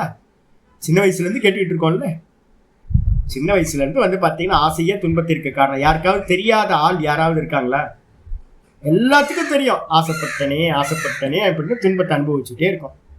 யாராவது வந்து பார்த்தீங்கன்னா விரக்தனானா இல்லை. ஏன் அப்படின்னு கேட்டிங்கன்னா, நமக்கு விசாரம் இல்லை. நான் யாரு, இந்த உலகம் என்ன, நான் ஆசைப்படுற வஸ்துனா என்ன. அப்போ வந்து பார்த்தீங்கன்னா இந்த விசாரம் இல்லாத காரணத்தினால நம்ம என்ன பண்ணுறோம்னு கேட்டிங்கன்னா, அறிவில்லாமல் தெளிவில்லாமல் விசாரம் இல்லாமல் என்ன பண்ணிகிட்டு இருக்கோம், பொய்யான இந்த உலகத்து விஷயங்களையும் பரலோக விஷயங்கள்லையும் ஆசைப்பட்டு இருக்கோம். நான் பூரணன் அப்படின்னு நமக்கு தெரிய மாட்டேங்குது. பூர்ணமதக பூர்ணமிதம் தெரிய மாட்டேங்குது. நான் வந்து பார்த்தீங்கன்னா சச்சிதானந்த பிரம்மம், நான் சச்சிதானந்த பரபிரம்மம்னு தெரியாம வந்து பார்த்தீங்க அப்படின்னா நான் என்ன பண்றேன், ஆசைப்பட்டுக்கிட்டே இருக்கேன். அப்போ வந்து பார்த்தீங்கன்னா நல்லா தெரிஞ்சுக்கணும் என்னன்னு கேட்டிங்கன்னா, பர்த்து ரீபர்த்து. அந்த ரீபர்த்துக்கு வந்து காரணம் நம்மளுடைய கர்மம், அந்த கர்மத்துக்கு காரணம் வந்து பார்த்தீங்கன்னா காமம். அப்போ என்ன, ரீபர்த்தை நாசம் பண்ணுறதுக்கு என்ன பண்ணணும், காமத்தை நாசம் பண்ணணும். காமத்தை நாசம் பண்ணுறதுக்கு என்ன வேணும் அப்படின்னா, ஒருத்தருக்கு ஆத்ம ஞானம் இல்லாமல், நான் யாருன்னு தெரியாமல், தான் சச்சிதானந்தம்னு தெரியாமல், நான் பூரணமாக இருக்கேன் அப்படின்னு தெரியாமல் கண்டிப்பாக வந்து பார்த்தீங்கன்னா காமம் நிவர்த்தி ஆகாது. அப்போ அதனால என்ன பண்ணுது அப்படின்னு கேட்டிங்கன்னா, காமத்தை நாசம் பண்ணுறதுக்காகத்தான் என்ன பண்ணுது, பிரம்ம வித்யாவானது ஆரம்பிக்கப்படுகின்றது. சொல்லியாச்சு. எதுக்காக பிரம்ம வித்யா ஆரம்பிக்கப்படுது? காமத்தை நாசம் பண்றதுக்காக. காமத்தை நாசம் பண்ணா என்ன நடக்கும், கர்ம நடக்காது. கர்ம நடக்கலன்னா என்ன ஆகும் அப்படின்னா ரீபர்த் நமக்கு கிடைக்காது. ரீபர்த் கிடைக்கலன்னா அதுக்கு என்ன பேரு, மோக்ஷம் அப்படின்னு பேர். சிம்பிள். ஆச்சாரியர் அடுத்து ஆரம்பிக்கிறார். சரி, நம்ம கர்மத்துல ஈடுபடுறதுக்கு என்ன ரீசன்? ஆச்சாரியர் விசாரம் பண்ற. கர்மஹேத்துகு காமகஸ்யா. ஸ்டேட்மெண்ட் பாருங்க, நல்லா பக்காவா புரிஞ்சுக்கிட்டே வாங்க. கர்மஹேத்துகு காமகஸ்யா. ஒரு கர்மத்தை பண்றதுக்கான காரணம் காமம். காமமாக இருக்கிறது. காமம் ஆகும். சியாத்துனா ஆகும்னு அர்த்தம். காமம் ஆகும். காமம் தான். எந்த கர்மத்துக்கு பின்னாடியும் ஒரு காமம் இருக்கும். யத்தத்தி குருத்தே ஜந்துகு தத்தத் காமஸ்ய சேஷ்டிதம். மனுஸ்மிருதியில வந்து பாத்தீங்கன்னா மனு சொல்றார், யத்தத்தி குருத்தே ஜந்துகுனே சொல்றார். ஜந்து அப்படின்னு அர்த்தம் ஜீவராசிகள். எறும்பு வரிசையா போயிட்டு இருக்கு. பார்த்தீங்க அப்படின்னா என்னோட டோருக்கு பக்கத்தில் வந்து கோடிக்கணக்கான எறும்பு போயிட்டே இருக்கு வரிசையாக கியூவில் போயிட்டே இருக்கு. எங்கே போகுதுன்னே தெரில. எங்கன்னு பார்த்தீங்க அப்படின்னா எங்கேயாவது சர்க்கரை வச்சுருப்பாங்க. அந்த சர்க்கரை டப்பாவை மூடி வைக்காமல் வந்து பார்த்தீங்கன்னா கீழ் வீட்டுக்காரங்க அப்படியே போயிருக்காங்க லாக் பண்ணிட்டு. அந்த எறும்புக்கு தெரியும் இங்கே வந்து சர்க்கரை வந்து பார்த்தீங்கன்னா அப்படியே கிடக்குதுன்னு. ஒரு ஸ்பை எறும்பு என்ன பண்ணும், ஒரு 4 ஸ்பை எறும்பு இருக்கும். 4 ஸ்பை எறும்பு போய் கிடுக்கிட்டு ஓடி போய் இங்கே அங்கே அலைஞ்சு திரிஞ்சு எங்கெங்கே என்னென்னலாம் இருக்குது அப்படின்னு மெசேஜை கொண்டு வந்து என்ன பண்ணும், பாஸ் பண்ணி விட்டுரும் தன்னோட கூட்டம். ஓ, அங்கே சர்க்கரை இருக்கா, இனிப்பு இருக்கா, உடனே எல்லாம் லைனாக போக ஆரம்பிச்சிடும். அப்போ எறும்பு கூட்டமாக வரிசையாக போகுது. எதுக்கு? அதுக்கு என்ன காரணம்? ஆக்ஷனுக்கு காரணம் சர்க்கரை இருக்குது, உணவு நம்மளோட ஃபுட் இருக்குன்னு ஒரு காரணம் தான். அப்ப எந்த ஜீவராசி என்ன பண்ணினாலும், ஜந்துகள் என்ன பண்ணினாலும் பின்னாடி ஒரு காமம் இருக்க வேண்டும். காமம் இல்லை அப்படின்னா நீங்க சொஸ்தமா இருப்பீங்க. நீங்க பாட்டுக்கு உட்கார்ந்து இருப்பீங்க, எந்த செயலில் ஈடுபடாம இருப்பீங்க. அப்ப கர்மத்துக்கு காரணம் காமம் ஆகும். ஏன் அப்படின்னு கேட்டீங்கன்னா ஆச்சாரியா சொல்றார், பிரவர்த்தகத்வாத். ரொம்ப முக்கியமான இது, பாஷ்யம் ரொம்ப கம்பீரம். பிரவர்த்தகத்வாத்னா நம்மளை வந்து பார்த்தீங்கன்னா ஒவ்வொரு செயலிலும் ஈடுபடுத்தக்கூடியது, புஷ்அப் பண்ணக்கூடியது. பிரவர்த்தகம் என்னது? புஷ்அப் பண்ற ஒரு புஷ்அப்.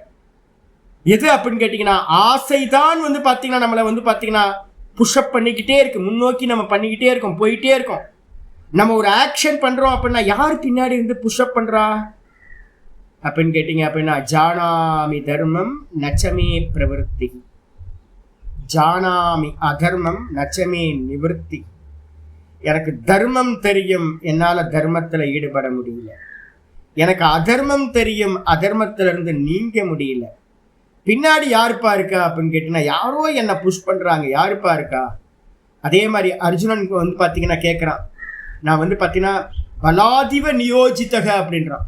என்னை யாரோ பின்னாடி இருந்து கழுத்தை பிடிச்சி தள்ளுற மாதிரி யாரோ என்னை புஷ்அப் பண்ணிக்கிட்டே இருக்கிறாங்க. நான் விரும்பினாலும் விரும்பலனாலும் வந்து பார்த்தீங்கன்னா என்ன வந்து அனிச்சன் அபி வாஷ்னேய பலாதிவ நியோஜிதக அப்படின்ற எத்தனை ஸ்லோகம் இது?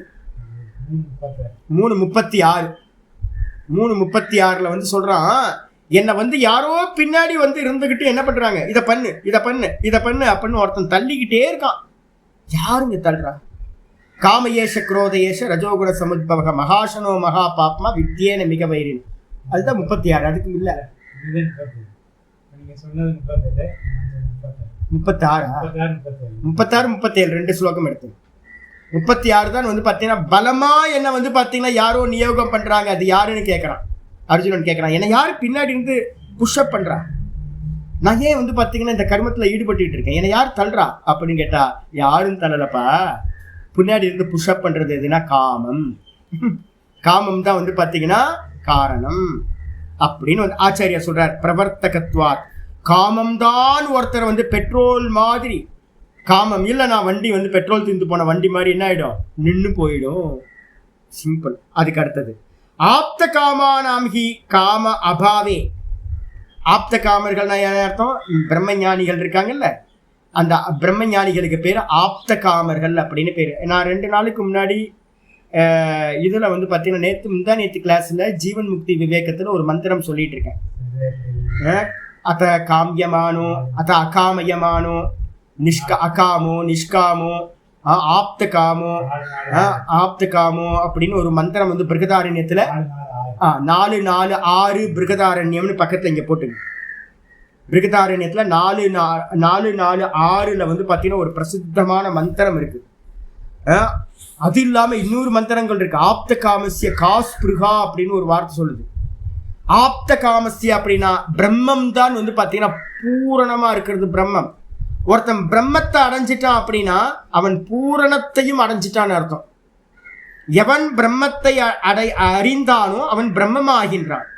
சர்வம் பிரம்மமயம். நல்லா தெரிஞ்சுங்க, சர்வம் பிரம்மமயம், எல்லாம் பிரம்மமா இருக்கு. பிரம்மத்தை அறிந்தவன் பிரம்மமாகின்றான். அப்ப பிரம்மத்தை அறிஞ்சவன் என்ன ஆயிடுறான்? சர்வமா ஆயிடுறான், சர்வாத்மாவா ஆயிடுறான். அப்ப அவனுக்கு வந்து பாத்தீங்கன்னா ஆசைப்படுவதற்கு அவனுக்கு அந்நியமா ஏதாவது வஸ்துக்கள் இருக்குமா அப்படின்னா அவனுக்கு அந்நியமா வஸ்துக்கள் இருக்கவே இருக்காது. அப்ப பிரம்மத்தை அறிந்தவனுக்கு வந்து பாத்தீங்கன்னா ஆப்த காமன் அப்படின்னு பேர். ஆத்ம காமக ஆப்த காமக. முதல்ல நமக்கு எல்லாம் ஆப்த காமம் ஆத்ம காமம் உண்டாகணும். ஆத்மாவை அடையணும்ன்ற ஒரு காமம் உண்டாகணும். மற்ற காமங்கள்லாம் தூக்கி போட்டு ஆத்மாவை தான் அடையணும்னு நமக்கு தோணணும். அதுக்கப்புறம் இந்த ப்ராசஸ்ல ஈடுபட்டோம் அப்படின்னா ஆத்மாவை அடைஞ்சிருவோம். ஆத்மாவை அடைஞ்சவனுக்கு என்ன பேர் அப்படின்னா ஆப்த காமக அப்படின்னு பேர். இதை பத்தி இன்னைக்கு கிளாஸ்ல நம்ம வந்து பார்த்தீங்கன்னா ஜீவன் முக்தி விவேகத்தில் இந்த மந்திரத்தை பேஸ் பண்ணி தான் விசாரம் போகுது.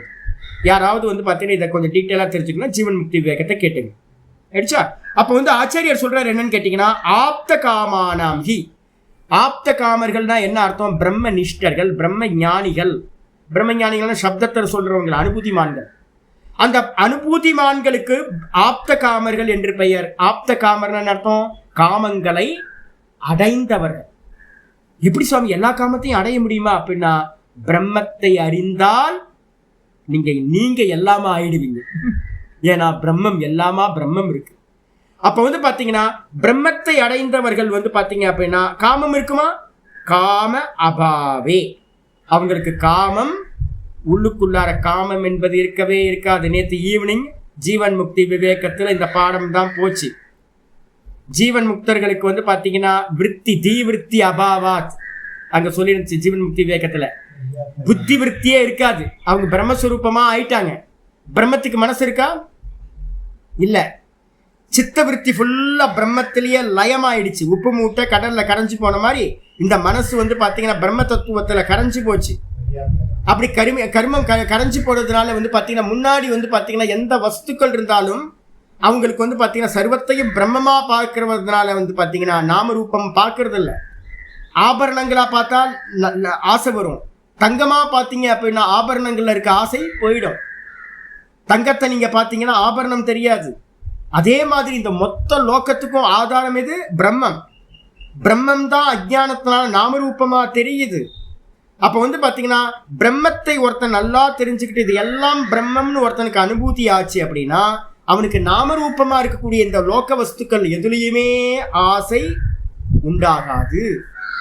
அப்ப உண்டாகாது அப்படின்னும் போது வந்து பாத்தீங்கன்னா அதான் இங்க சொல்ற ஆப்த காமானாம், பிரம்மத்தை அறிந்த அந்த ஞானி புருஷர்களுக்கு காம அபாவே, இந்த உலகத்துல இருக்கிற எந்த நாமரூபத்திலையும் காமம் உண்டாகாது. அதனால சுவாத்மனி அவஸ்தானம் முக்கியமானது, ஹைலைட் பண்ணிக்கணும் இதெல்லாம். அப்ப என்ன ஆகும், சொஸ்தமா மனசு வந்து பாத்தீங்கன்னா இது வேணும் இது வேணும் இது வேணும்னு எந்த ஒரு சர்ச்சிங்கும் இருக்காது, எந்த ஒரு வாண்டரிங் இருக்காது, சுற்றி தெரியாது இங்க போலாமா அங்க போலாமா இதை அடையலாமா அதை அடையலாமா அப்படின்னு எந்த எண்ணமும் இருக்காது. குவைட்டா இருக்கும், அது பாட்டுக்கு இருக்கும். அப்ப அது பாட்டுக்கு இருந்தா என்னது, அது எங்க நிற்கும் அப்படின்னு கேட்டீங்கன்னா சுவாத்மனி அவஸ்தானாத். அப்ப வந்து பாத்தீங்கன்னா காமம் இல்லை அப்படின்னா, காமம் இல்லைன்னா மற்ற விருத்திகள்லாம் இருக்குமே சாமி அப்படின்னா முதல்ல எடுத்தோன காமம் தான். காமம் நிறைவேறிச்சுன்னா அது லோபமா பேராசையா கஞ்சத்தனமா பரிணமிக்கும். எனக்கு வந்து பாத்தீங்கன்னா 1 கோடி ரூபாய் பணம் வேணும் அப்படின்னா 1 கோடி ரூபாய் கிடைச்சோட என்ன ஆகும் தெரியுங்களா, ஐயோ 1 கோடி ரூபாய் எப்படியாவது பாதுகாக்கணுமே அப்படின்னு யாருக்கும் எதுவும் கொடுத்துருக்கோம். 1 கோடி ரூபாய் கம்மி ஆயிடும்ல, ஏதாவது செலவு பண்ணா கம்மியாயிடுமே அப்படின்னு நான் என்ன பண்ணுவேன் அப்படின்னா புத்தி வைக்க ஆரம்பிச்சிடுவேன் 1 கோடி ரூபாய். அதுக்கப்புறம் வந்து பாத்தீங்கன்னா ஒருவேளை அந்த 1 கோடி ரூபாய் கைக்கு கிடைக்கிற நேரத்துல எவனோ ஒருத்தன் தட்டி பறிச்சுட்டு போயிட்டான், யாரோ தடுத்துட்டாங்க, யாரோ டொனேஷன் கொடுக்க வராங்க, சாமி உங்களுக்கு 1 கோடி ரூபாய் டொனேஷன் கொடுக்குற சாமி அப்படின்னு. அவர் மகா விரக்தருங்க, அவருக்கு போய் 1 கோடி ரூபாய் கொடுத்து விட்டு அப்படின்னு எவனோ ஒருத்தன் வந்து பக்கத்துல வந்த செக்கை வந்து பாத்தீங்கன்னா தட்டி பறிச்சுட்டு போயிட்டான். என்ன கோவம் ஒரு யோசிச்சு பாருங்க. கை கெட்டினது வாய் கெட்டல, மவனு என் கையில நீ கெட்டச்ச அப்படின்னு வந்து பார்த்தீங்கன்னா கோபமா வருமா. அப்போ காமம் நிறைவேறலைன்னா குரோதம், காமம் நிறைவேறலைன்னா அந்த காமம் நிறைவேறாததுக்கு யார் காரணமா இருக்காங்களோ அவங்க மேல குரோதம் வரும். காமம் நிறைவேறிச்சுன்னா என்ன ஆகும், அது விட்டு போகக்கூடாது அப்படின்னு பொசசிவ்னஸ்னால கஞ்சத்தனத்தினால நம்ம என்ன பண்ணுவோம், கஞ்சத்தனம் ஒரு யாருக்கும் ஒன்றும் ஈயக்கூட கம்மியாயிடுமே அப்படின்னு. அதுக்கப்புறம் வேற என்ன வரும், கொடுத்தது கொடுத்தாங்க 1 கோடி கொடுத்து என்ன இந்த கலிகாலத்தில் இப்போ இருக்க காலத்தில் 1 கோடிலாம் வச்சு ஒன்றும் பண்ண முடியாதுல்ல, கொடுத்த அதுதான் நிறைய வச்சிருக்காருல்ல, ஒரு 10 கோடி ரூபாய் கொடுத்தா என்னவா அப்படின்னு பேராசை வர ஆரம்பிக்கும். இதெல்லாம் நீங்கள் கேட்கறதுக்கு ஆச்சரியமா இருக்கா? இதெல்லாம் நான் வந்து பார்த்தீங்கன்னா பிரத்யட்சமாக பார்த்துட்டு வந்திருக்கேன். சாதுக்கள்கிட்ட விவகாரத்தில் நான் இதெல்லாம் பார்த்துருக்கேன்.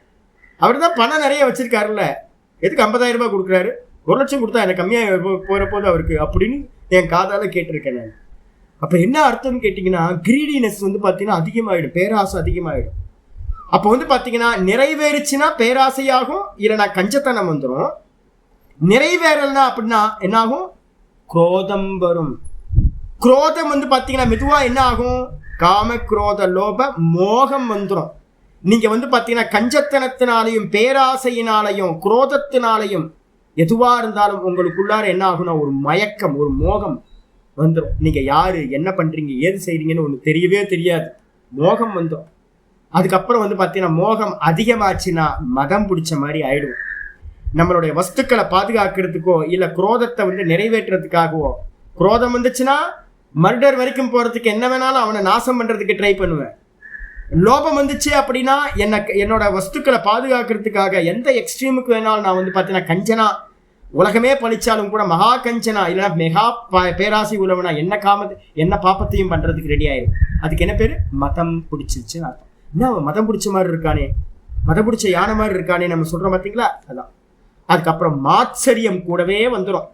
மாத்சரியம்னா என் பக்கத்தில் யாராவது வந்தாவே கம்பேரிசன் பண்ண ஆரம்பிச்சிடும். கம்பேரிசன் வர ஆரம்பிச்சிருச்சுன்னா என்ன ஆயிடும், பொறாமை வர ஆரம்பிச்சிடும் நமக்கு, அந்த பொறாமை. அப்ப இது எல்லாத்துக்கும் மூல காரணம் எது அப்படின்னு கேட்டீங்கன்னா காமம். அப்ப அந்த காமத்தை வந்து ஒருத்தன் வந்து பாத்தீங்கன்னா இந்த உலகம் எல்லாம் ஆசைப்படுறதுக்கான விஷயங்கள் எல்லாம் இருக்கு, வாஸ்தவத்தை இதெல்லாம் இல்லூஷன் அப்படின்னு இருக்கிறது, ஆதார தத்துவமா இருக்கிற பிரம்ம மட்டும்தான் இருக்கு அப்படின்னு ஒருத்தன் நல்லா சிரவண மனனத்தினால ஒருத்தன் நல்லா புரிதல் உண்டாச்சு அப்படின்னா ஒரு நாள்ல உண்டாகாது சாமி, ஆவர்த்தி பண்ணணும். நாமரூபம், கம்மல் பொய், மூக்குத்தி பொய், ஒட்டியானம் பொய், நெக்லஸ் பொய், பிரேஸ்லெட் பொய், எல்லாம் பொய். எது சத்தியம், தங்கம் சத்தியம். அப்ப தங்கத்துக்கு மேல என்ன இருக்கு, வெறும் ஆபரணங்கள் அப்படின்றது வெறும் நாமரூபம். அதே மாதிரி இந்த நான் அப்படின்ற ஒரு அறிவு இருக்கா, கான்சியஸ்னஸ், இந்த ஒரு அறிவுக்கு மேலதான் அறிவுக்கு அந்நியமா வஸ்துக்கள் இல்லை. நல்லா புரிஞ்சுக்க. தங்கத்துக்கு அந்நியமா மூக்குத்தி, கம்மல், ஒட்டியானம், பிரேஸ்லெட்டுன்னு ஒரு ஆபரணம் இல்லை. தனித்தனியா காட்டுங்கன்னா காட்ட முடியுமா? தங்கத்தை தனியா காட்டுங்க, ஆபரணத்தை தனியா காட்டுங்க அப்படின்னா செப்பரேட் பண்ண முடியுமா? முடியாது. ஏன் அப்படின்னா தங்கத்துக்கு மேலதான் இந்த ஆபரணங்கள் ஆபாசிக்குது, தோன்றுகிறது. தங்கத்துக்கு அந்நியமா ஆபரணங்கள் இல்லவே இல்லை. அதே மாதிரி தான் ஆத்மான்னு சொல்லக்கூடிய வெறும் பியூர் கான்சியஸ்னஸ், அறிவு, நான்ற அறிவு இருக்கு பாத்தீங்களா? இந்த அறிவு தான் வந்து பாத்தீங்கன்னா மாயைன்னு ஒரு நடுவில் ஒரு கான்செப்ட் கொண்டு வரும். அறியாமை, விசாரம் இல்லாமை, விசாரம் பண்ணல, நம்ம தீர்க்க புத்தி இல்லை. அதனால என்ன தெரியுது அப்படின்னு கேட்டீங்கன்னா, நான்ற கான்சியஸ்னஸ் தான் ஜீவ ஜெகத்தா ஆபாசிக்குது. இப்ப நம்ம வந்து பாத்தீங்கன்னா, இப்ப கடைக்கு போறோம், தங்கம்னு பாக்குறீங்களா இல்ல ஆபரணம்னு பாக்குறீங்களா?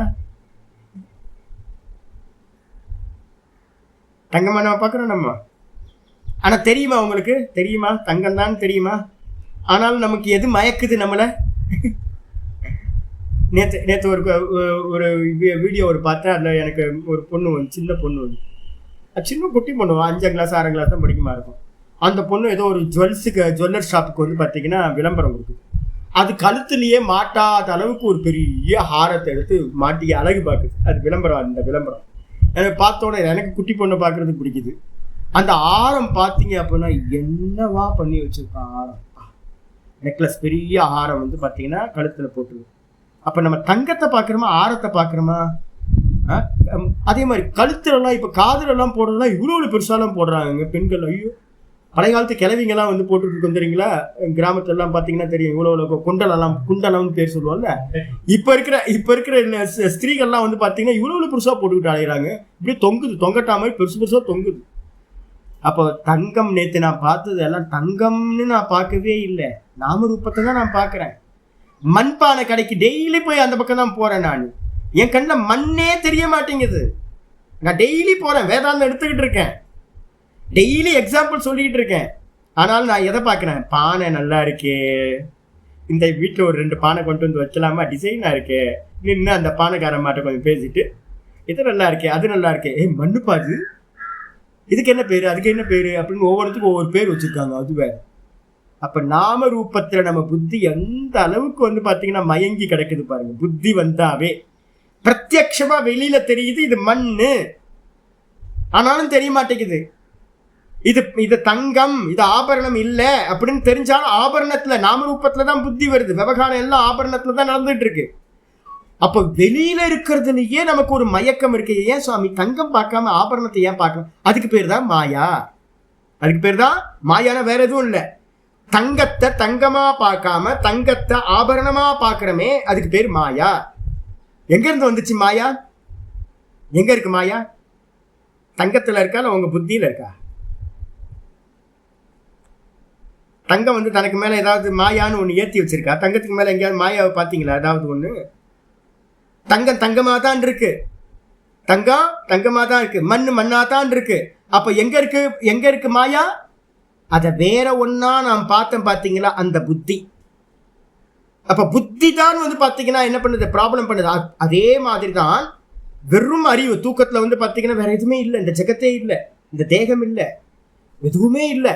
ஆனா வந்து பார்த்தீங்கன்னா தூக்கத்துல இருந்து வேக்கப் ஆகும்போது இந்த நான் சுகமா தூங்குனன்ற அந்த சுகஸ்வரூபம் இருக்குல்ல, ஆனந்த சுரூபம், சச்சிதானந்தம், அந்த தூக்கத்துல இருந்த இந்த நான், வெறும் நான், தேகம் இல்லை, மனசு இல்லை, புத்தி இல்லை, இந்திரியங்கள் இல்லை, என்னை சுற்றி இருக்கிற எந்த ஜெகத்தும், பஞ்சபூத்தங்களாலான எந்த ஜெகத்தும் இல்லை. அப்ப வேக்கப் ஆகும்போது புத்தி, மனசு, இந்திரியம், தேகம், இந்த ஜெகத்து எல்லாம் ஸ்டெப் பை ஸ்டெப்பா வந்து பார்த்தீங்கன்னா பரிணமிச்சு இந்த மொத்தமும் நம்ம பார்க்குறோம். இப்போ அப்போ வந்து பார்த்தீங்கன்னா திரும்பவும் இன்னைக்கு ராத்திரியில வந்து பார்த்தீங்கன்னா என்ன ஆகும்? இது எல்லாம் அப்படியே லயமாய் கடைசியில வந்து பார்த்தீங்கன்னா நான் சுகமா தூங்கின வேற ஒன்றும் இல்லை அப்படின்றதுக்கு போயிடப்போறேன். அப்ப தூக்கத்துல யார் இருக்கானா? வெறும் இருப்பா, வெறும் அறிவா, வெறும் ஆனந்த சுரூபமா, சச்சிதானந்தமா நான் இருக்கேன்.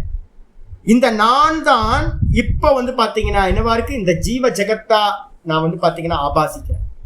நான் தான் இதை பார்க்கிறேன். எனக்கு மேல இந்த ஜீவ ஜெகத் வந்து ஆபாசிக்குது. அப்ப இது எல்லாம் என்னது அப்படின்னு கேட்டீங்கன்னா, ஒரு காலத்துல மறைஞ்சு போறது, இல்யூஷன், இதெல்லாம் பொய், ஆபாசம். அப்ப பாத்தீங்கன்னா, ஒருத்தனுக்கு தங்கத்தை பத்தின ஞானம் கிடைச்சிருச்சுன்னா அவன்கிட்ட கேட்கிறோம், தங்கம் வேணுமா? ஒரு பெரிய பார் தங்கம், ஒரு செங்கல் அளவுக்கு தங்கம், ஒரு பெரிய பார் தங்கம் வேணுமா? இல்ல பாத்தீங்கன்னா ஆபரணங்கள் பாத்தீங்கன்னா ஒரு 1/2 கிலோ ஆபரணம் வேணுமா? நிறைய ஆபரணமா பண்ணா நிறைய தெரியும்ல, 1/2 கிலோல ஆபரணம் பண்ணா எவ்வளவு இருக்கும்? அதே பாத்தீங்கன்னா ஒரு 10 கிலோ பார் இருந்தா எப்படி இருக்கும்? ஒரு 10 கிலோ பார் 1/2 கிலோல நீங்க என்ன பண்ணலாம்? ஆபரணத்தை பண்ணீங்கன்னா இந்த 10 கிலோ பாரை காட்டிலும் அதிகமான வியாபகம் பெருசா தெரியும் உங்களுக்கு. நிறைய ஆரம், நிறைய மூக்குத்தி, கம்மல், எல்லாத்தையும் ஒட்டியான எல்லாத்தையும் பண்ணி முடிச்சோன்னே அது 1/2 கிலோல பண்ணிடலாம். ஆனா ஒரு 10 கிலோ பார் ஒரு செங்கல் மாதிரி இவ்வளவுதான் இருக்கும். ஆபரணத்தை மட்டும் தெரிஞ்சவன் என்ன ஆசைப்படுவான்? ஒரு சின்ன கொட்டியை கொண்டு வரீங்க, உனக்கு என்ன பாப்பா வேணும் அப்படின்னு கேட்டீங்கன்னா அந்த பாப்பா என்ன சொல்லும்? எனக்கு இந்த ஆபரணங்கள்லாம் வேணும் அப்படின்னு சொல்லுவோம். தங்கத்தை பத்தி நல்லா நாலேஜ் இருக்கிறவன் என்ன சொல்லுவான் அப்படின்னு கேட்டீங்கன்னா, ஆபரணம் வேணாம், தங்கம் போதும் சாமி, தங்கத்தை எடுத்துக்கலாம் சாமி. ஏன் அப்படின்னா தங்கம் 10 கிலோ, இந்த ஆபரணங்கள்லாம் 1/2 கிலோக்குள்ளார பார்த்தீங்கன்னா நம்ம எத்தனையோ மடங்கு பண்ணலாம். புரியுதா உங்களுக்கு? அப்போ தங்கத்தோட நாலேஜ் இல்லாத ஒரு குட்டி பொண்ணு என்ன பண்ணும்? ஆபரணங்களை செலக்ட் பண்ணும். தங்கத்தை பத்தின அறிவுடையவன் இந்த ஆபரணங்கள் மேல அவனுக்கு ஆசை வருமா? வரவே வராது. இதே மாதிரி பாத்தீங்கன்னா ஆத்மாதான் இந்த ஜீவ ஜெகத்தா பரிணமிக்குது, ஆபாசிக்குது.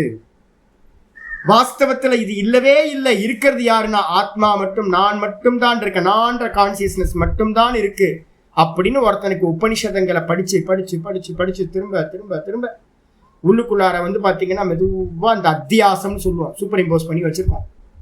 இந்த அத்தியாசத்தை பாத்தீங்கன்னா மெதுவா மெதுவா மெதுவா மெதுவா நீக்கிறது.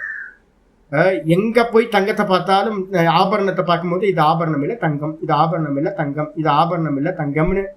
அதே மாதிரி எங்க போய் மண்பானை கடைக்கு போனீங்கனாலும் இது மண்ணு, இது பேர் சும்மா வச்சிருக்கு, விவகாரத்துக்கு ஒரு பேர் வச்சிருக்கு, இது மண்ணு, இது மண்ணு, இது மண்ணு, இது மண்ணு, இது மண்ணுன்னு ஃபோக்கஸ் பண்ண ஆரம்பிச்சிங்க வச்சுங்க. மெதுவா மெதுவா இதுக்கே நமக்கு வெளியில பண்றதுக்கே அவ்வளவு டைம் எடுக்கும். மெதுவா மெதுவா நீங்க பார்க்கறது எல்லாத்தையும் மண்ணா பார்ப்பீங்க, ஆணைகள் எல்லாத்தையும் மண்ணா பார்ப்பீங்க. எல்லா ஆபரணத்தையும் ஜாயாலுகாஸ் போய் உட்காந்துட்டு எல்லாத்தையும் என்ன பண்றது? தங்கமா பார்க்கறது, ஆபரணங்களா பார்க்காம. இது ஒரு ஸ்கில். இதுக்கே டைம் எடுக்கும் நமக்கு. ஏன்னா நம்ம நீண்ட கால அபியாசம் பண்ணி வச்சிருக்கோம், நாமரூபத்தை பார்த்தே அபியாசம் பண்ணி வச்சிருக்கோம். இதே மாதிரி இந்த சிரவண மனனம் பண்ணி பண்ணி பண்ணி நிதித்தியாசனத்துல பண்ணி இருக்கிறது ஒரே ஒரு ஆத்ம தத்துவம் தான், மற்றதெல்லாம் வெறும் ஆபாசம் தோன்றுகிறது அப்படின்னு ஒருத்தர் வந்துட்டான் அப்படின்னா அவனுக்கு பேரு ஆப்த காமன் அப்படின்னு அர்த்தம். தங்கத்தை அடைஞ்சிட்டான், பெரிய பார் தங்கத்தை அடைஞ்சிட்டான். தங்கத்தை அடைஞ்சா ஆபரணங்கள் அடைஞ்ச மாதிரி தானே. தங்கத்தை அடைஞ்சவன் ஆபரணத்தை அடைஞ்ச மாதிரி தான். ஏன்னா எவ்வளவு வேணாலும் ஆபரணங்கள் பண்ண முடியும் இந்த தங்கத்தோட ஒரு பார்ல இருந்து. அப்போ பிரம்மத்தை அறிந்தவன் என்ன பண்றான் அப்படின்னா இந்த 7 லோக்கங்களையும் அடைந்தவன் ஆகின்றான், பூரண காமன் ஆகின்றான், எல்லாத்தையும் அடைந்த காமன், ஆப்த காமன் ஆயிடுறான். ஆப்த காமன் ஆனதுனால அவனுக்கு உள்ளுக்குள்ளார இந்த நாமரூபங்கள்ல இருக்கக்கூடிய புத்தி ஆசை வரவே வராது. அப்ப அவனுக்கு பாத்தீங்கன்னா காம அபாவே, காமம் பாத்தீங்கன்னா இல்லாமல் போகிறது.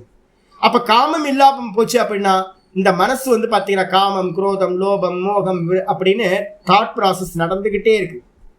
காமம் இல்லாம போச்சுன்னா காமத்தை முன்னிட்டு உண்டாகக்கூடிய மற்ற எல்லா தாட்டும் நின்று போச்சு அப்படின்னா இந்த மனசு பாத்தீங்கன்னா எப்படி இருக்கும்?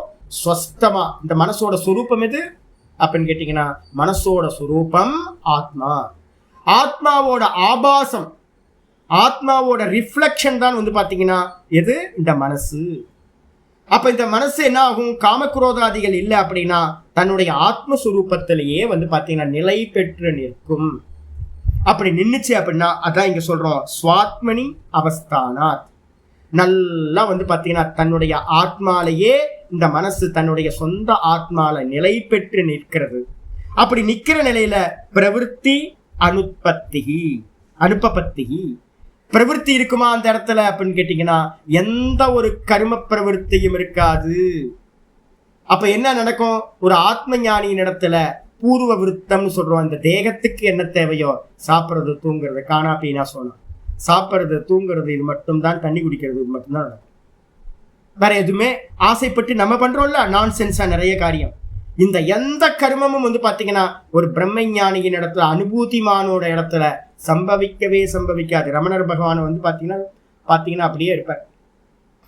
மரத்தடி சன்னியாசியை பத்தி நம்ம சொல்றோம்ல, சும்மா இருக்கிற சன்னியாசிக்கு 2 பட்ட சாதம். ஏன் அப்ப நம்ம நினைக்கிறோம் சும்மா இருத்தல்னா என்ன அர்த்தம்? வேற எந்த ஒரு கர்ம பிரவருத்திலையும் ஈடுபடாத தன்மை. ஏன் கர்மத்துல ஈடுபடல? காமம் இல்லை. ஏன் காமம் இல்லை? காமப்படுறதுக்கான அங்க அஜ்ஞானம் வந்து பாத்தீங்கன்னா அங்க நீங்கி போச்சு. தன்னை பத்தி அவர் தெரிஞ்சுக்கிட்டார். நான் தான் இங்க லோகமா பரிணமிக்கிறேன்னு தெரிஞ்சு போச்சு அவருக்கு. அப்ப காமம் இல்லாதனால எந்த கர்மத்திலையும் ஈடுபட முடியாது. தானா நிக்கிற நிலை உண்டாயிடும். கர்ம பிரவருத்தி வந்து பாத்தீங்கன்னா நகி உபபத்திகை, என்ன பொருந்தவே பொருந்தாது. அனுப்பபத்திகை அப்படின்னா உண்டாகவே உண்டாகாது. அது மட்டும் இல்ல, ஆத்ம காமித்வேச்ச ஆப்த காமதாகான் இருக்கு. அந்த மாவை ஒரு சம்ஸ்கிருதத்துல ஒரு எக்ஸ்ட்ரா ஒரு கால் இருக்கு. ஆப்த காமதாக இருக்கணும். ஆப்த காமாதாக இருக்கு.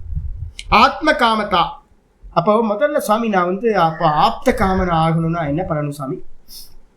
யாருக்காவது கேள்வி வரணும். சுவாமி நான் அப்போ ஞானி ஆகணும், பூரணத்தையும் அடைஞ்சவன் ஆகணும், எல்லாத்தையும் அடைஞ்சவன் ஆகணும். எல்லாத்தையும் அடையணும்னா என்ன பண்ணணும்? பிரம்மம் ஆகணும். பிரம்மம் தான் எல்லாம். சர்வம் பிரம்மமயம், சர்வம் பிரம்ம, ஆத்மைவ சர்வம், பிரம்மைவ சர்வம். மந்திரங்கள் சொல்லுது பிரம்மம் தான் இது எல்லாம், ஆத்மா தான் இது எல்லாம் அப்படின்னு பிருகதாரண்யம் சொல்லுது. அப்ப வந்து பாத்தீங்கன்னா இது எல்லாம் ஆத்மா. அப்ப இது எல்லாத்தையும் நான் ஆத்மாவாயிட்டேன்னா இது எல்லாத்தையும் அடைஞ்சவன் ஆயிடுவேன். இது எல்லாம் பிரம்மம்.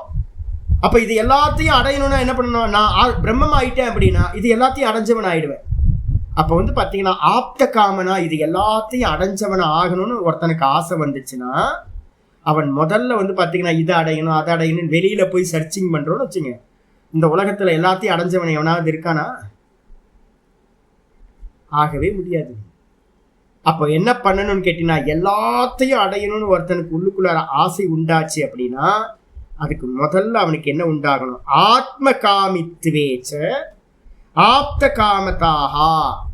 உங்களுக்கு முதல்ல உண்டாகிறது என்ன ஆசை உண்டாகணும்? நீங்க எல்லாத்தையும் அடையணும் அப்படின்னா ஆத்மாவை நான் அடையணும் அப்படின்னு ஆசைப்படணும்.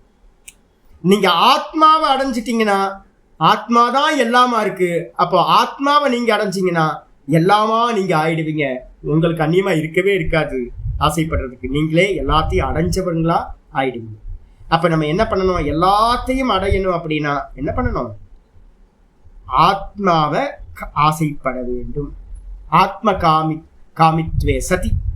உங்களுக்கு ஆத்மாவை அடையணும்னு ஒரு எண்ணம் வந்துருச்சு அப்படின்னா அதுக்கான ப்ராசஸ்ல நீங்க சிரவண மனன நிதித்தியாசனத்துல இறங்குனீங்கன்னா நீங்க ஆத்மாவா ஆயிடுவீங்க. ஆத்மாதான் பிரம்மம், ஆத்மாவா ஆயிடுவீங்க. நீங்க தான் சர்வம் ஆயிடுவீங்க. உங்களுக்கு ஆசைப்படுறதுக்கு வேற வஸ்து அந்நியமா இருக்காது. வேற ஒண்ணு இருக்கவே இருக்கா. தங்கத்துக்கு அந்நியமா ஆபரணம் இருக்கா? இல்ல. அப்ப நீங்க தங்கமா ஆயிட்டீங்க அப்படின்னா உங்களுக்கு அந்நியமா ஆபரணமே இருக்காது. அதே மாதிரி இந்த ஜெகத்து வந்து பாத்தீங்கன்னா பிரம்மத்துக்கு அந்நியமா ஜெகத் இல்லவே இல்லை. அப்போ வந்து பாத்தீங்கன்னா நீங்க பிரம்மம் ஆயிட்டீங்கன்னா உங்களுக்கு அந்நியமா ஒரு வஸ்து இந்த வெளியில ஆப்ஜெக்ட் வேற எதுவும் இருக்கவே இருக்காது. அப்போ வந்து பாத்தீங்கன்னா நம்ம ஆத்ம காமித்துவம் தான் நமக்கு உண்டாகணும். ஆத்மா மேல ஆசைப்படணும். ஆத்ம காமத்துவம், அதுக்கப்புறம் வந்து பாத்தீங்கன்னா என்னது? ஆப்த காமத்துவம் சித்தமாயிடும். இதுக்கப்புறம் ஆச்சாரியர் சொல்றார் ஆத்மாஹி பிரம்ம. என்ன பாஷ்யம் கிளியரா இருக்கு. ஆத்மா வேற பிரம்மம் வேற இல்லை. நான் நம்ம சொல்லிட்டு இருக்கோமே சாமி, நான் தான் ஆத்மா. ஆத்மான்றதுக்கு மீனிங் என்னது? நான் வேற பிரம்மம் வேற தானே, ஈஸ்வரன் வேற பிரம்மம் வேற தானே நம்ம சொல்றோம். அப்படின்னா இல்ல, ஆத்மாஹி பிரம்ம. எப்படி சொல்றீங்க?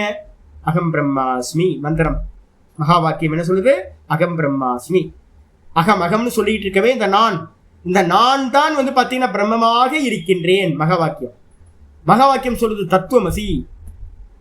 உபதேச வாக்கியம் சொல்லுது, உபதேசம் பண்ணுது நீ தான் அதுவா இருக்க, நீ தான் அந்த பிரம்மமா இருக்க. பிரஜானம் பிரம்ம. நான் அப்படின்ற அந்த கான்சியஸ்னஸ் இருக்கே, பிரஜானம்னு பேரு. தெளிந்த அறிவு, நாமரூபம் இல்லாத அறிவு. அந்த அறிவுதான் பிரம்மம், பிரஜானம் பிரம்ம. அது மட்டும் இல்லாம சொல்லுது அயமாத்மா பிரம்ம. அயமாத்மான நெஞ்சல கை வச்சு நான் நம்ம சொல்றோம்ல. யாரு நீங்க? நான் தான் பரமஹம்சானந்தா. நான் அந்த நானை மட்டும் பிடிச்சிட்டு பரமஹம்சாவை தூக்கிடுங்க. அந்த நானுக்கு பேர் வந்து பாத்தீங்கன்னா அயம் ஆத்மா பிரம்ம. இந்த நான் சொல்றமே அந்த ஆத்மா தான் பிரம்ம. அயம் ஆத்மா பிரம்ம. அப்ப வந்து பாத்தீங்கன்னா எல்லா மந்திரங்களும் சொல்லுது ஆத்மாதான் பிரம்மம் என்று. அப்ப வந்து பிரம்மம் தான் மொத்த ஜெகத்தும், சர்வம் பிரம்மமயம். அப்ப என்ன பண்ணலாம் அப்படின்னு கேட்டீங்கன்னா, ஆச்சாரியார் சொல்றாரு ஆத்மாஹி பிரம்ம தத்விதோஹி பரப்பிராப்திம் வக்ஷ்யதி. தத்விதோ அப்படின்னு அர்த்தம், அந்த பிரம்மத்தை எவன் அறிகின்றானோ, தத்விதா, விதாத்து நான் சொல்லியிருக்கேன், அபரோக்ஷே விதாத்து. வித அப்படின்னா அனுபூதி அர்த்தத்துல. நான் சொன்ன நேற்று கூட உங்களுக்கு சொன்னல, வேதனை, தலைவேதனை. வேதனைன்றதுக்கு நம்ம தமிழ்ல யூஸ் பண்றோமே, வேதனையா இருக்கு வேதனையா இருக்குன்னு. அந்த வேதனைனா தலை வலிக்குது எனக்குன்னு அர்த்தம், அனுபவம்னு அர்த்தம். அப்ப பிரம்மவித்து அப்படின்னா என்ன அர்த்தம்? பிரம்மத்தை அனுபவம் பண்ணவன், பிரம்மத்தை அறிந்தவன், பிரம்மமாகவே ஆகின்றான். முண்டக்கம் சொல்லுது பிரம்மவேத பிரம்மைவ பவதி. அப்ப பிரம்மத்தை ஒரு வாட்டி நீங்க எக்ஸ்பீரியன்ஸ் பண்ணும்போது நீங்க பிரம்மமாவே ஆயிடுவீங்க. அப்ப அதனால வந்து பாத்தீங்கன்னா தத்விதோஹி, தத்விதோனா என்ன அர்த்தம்? அந்த பிரம்மத்தை அறிவதனால் பரப்பிராப்திம் வக்ஷ்யதி. இந்த உபனிஷத்துல சொல்லுது பிரம்மவிதா ஆப்னோதி பரம். வரப்போகுது பிரம்மவித் ஆப்னோதி பரம். பிரம்மவித் வந்து பாத்தீங்கன்னா பிரம்மத்தை அறிந்தவன் பரத்தை அடைகிறான், பிரம்மத்தையே அடைகின்றான்.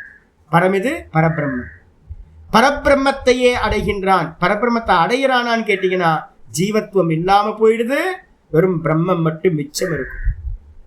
அப்ப வந்து பாத்தீங்கன்னா பிரம்மத்தை அறிந்தவன் பிரம்மமாகவே ஆகின்றான் அப்படின்னு இந்த உபனிஷத்துல பின்னாடி சொல்ல போகுது. 2:1 2:1 வந்து பாத்தீங்கன்னா சொல்லவது முதல் மந்திரம் ஆரம்பிக்கும் போதே 2வது வள்ளியில பிரம்மானந்த வள்ளியோட முதல் மந்திரமே பிரம்மவிதா ஆப்னோதி பரம் சத்தியம் ஞானம் அனந்தம் பிரம்ம.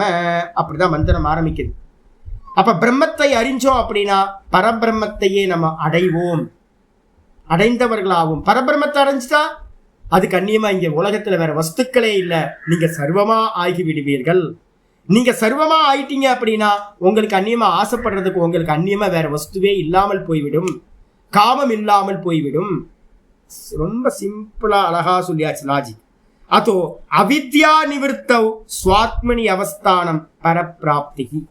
நான் அடிக்கடி சொல்லுவேன், தான்ல நிக்கிறது, தன்ல நிக்கிறது, தான்ல நிக்கிறது அப்படின்னு. இது அழகா எத்தனை வாட்டி யூஸ் பண்ணிட்டாரு பாருங்க ஆச்சாரியார்.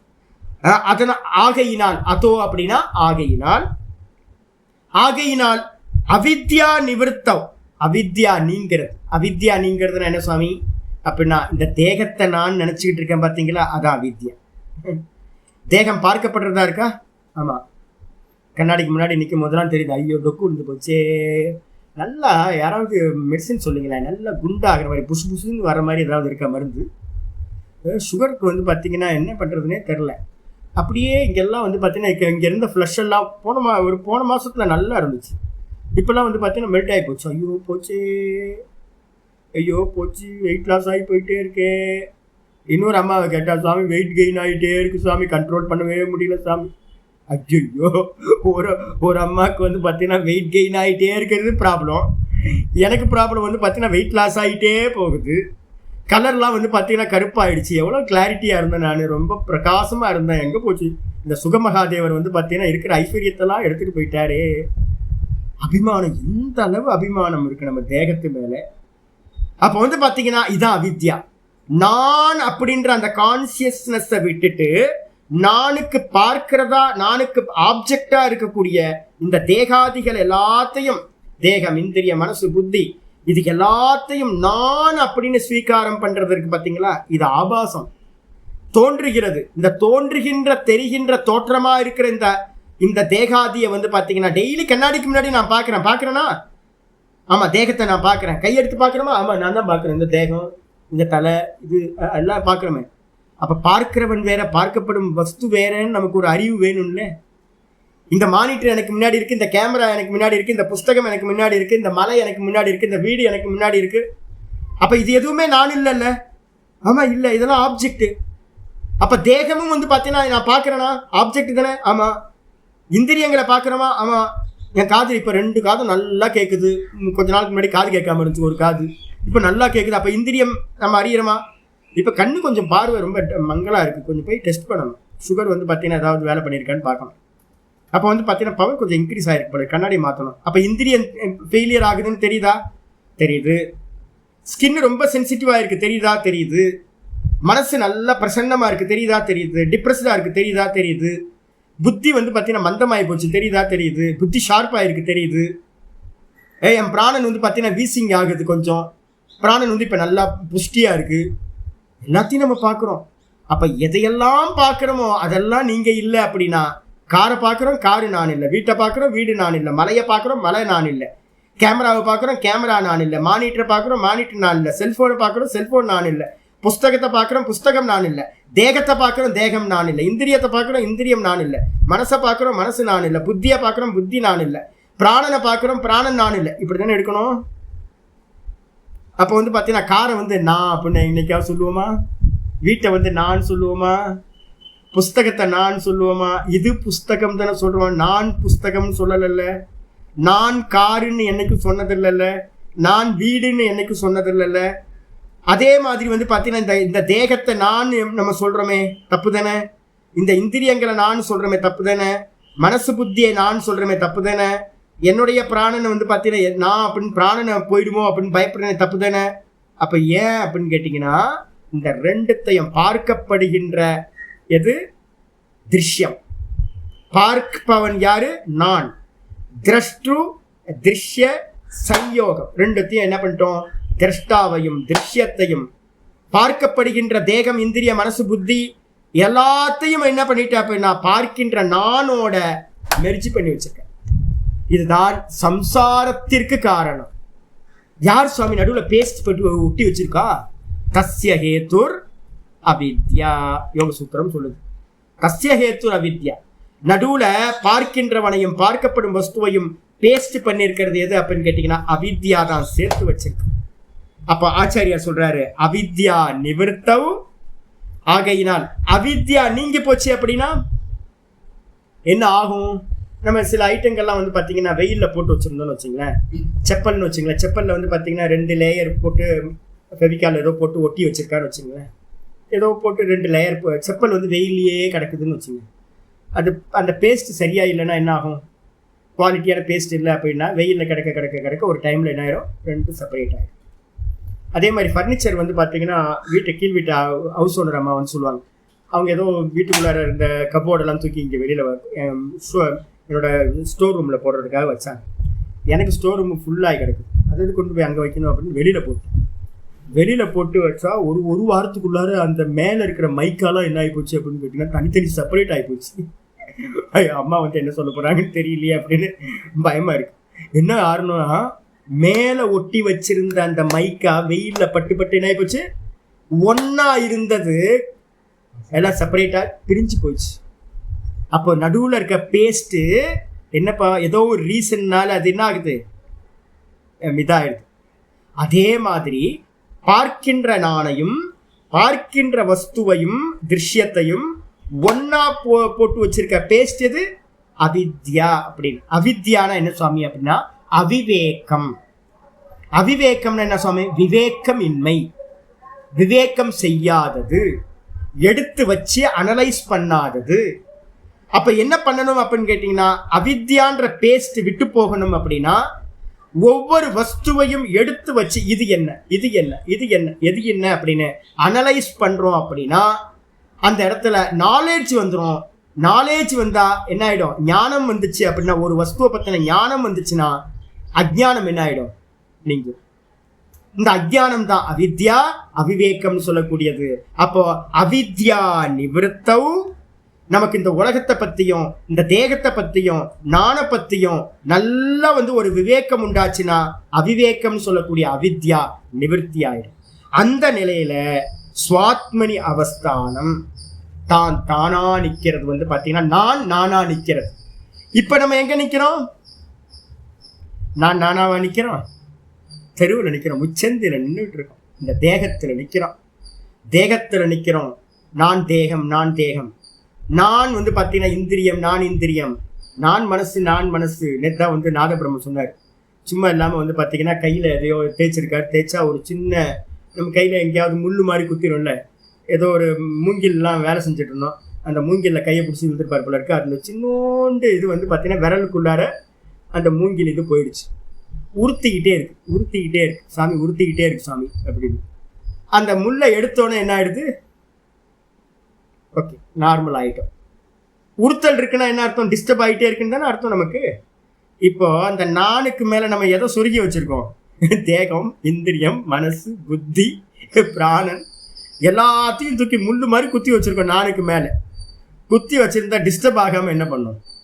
இப்போ பாத்தீங்கன்னா உறுத்தல் இல்லாம இருக்கணும்னு என்ன பண்ணோம்? ஒவ்வொன்றத்தையும் பிடிங்கி போடுங்க, முள் எடுத்து போடுற மாதிரி எல்லாத்தையும் தூக்கி பாத்தீங்கன்னா போட்டீங்க அப்படின்னா இது நான் இல்லை, இது நான் இல்லை, இது நான் இல்லை, இது நான் இல்லைன்னு மிச்சம் யார் இருப்பா? நான் மட்டும் மிச்சம்.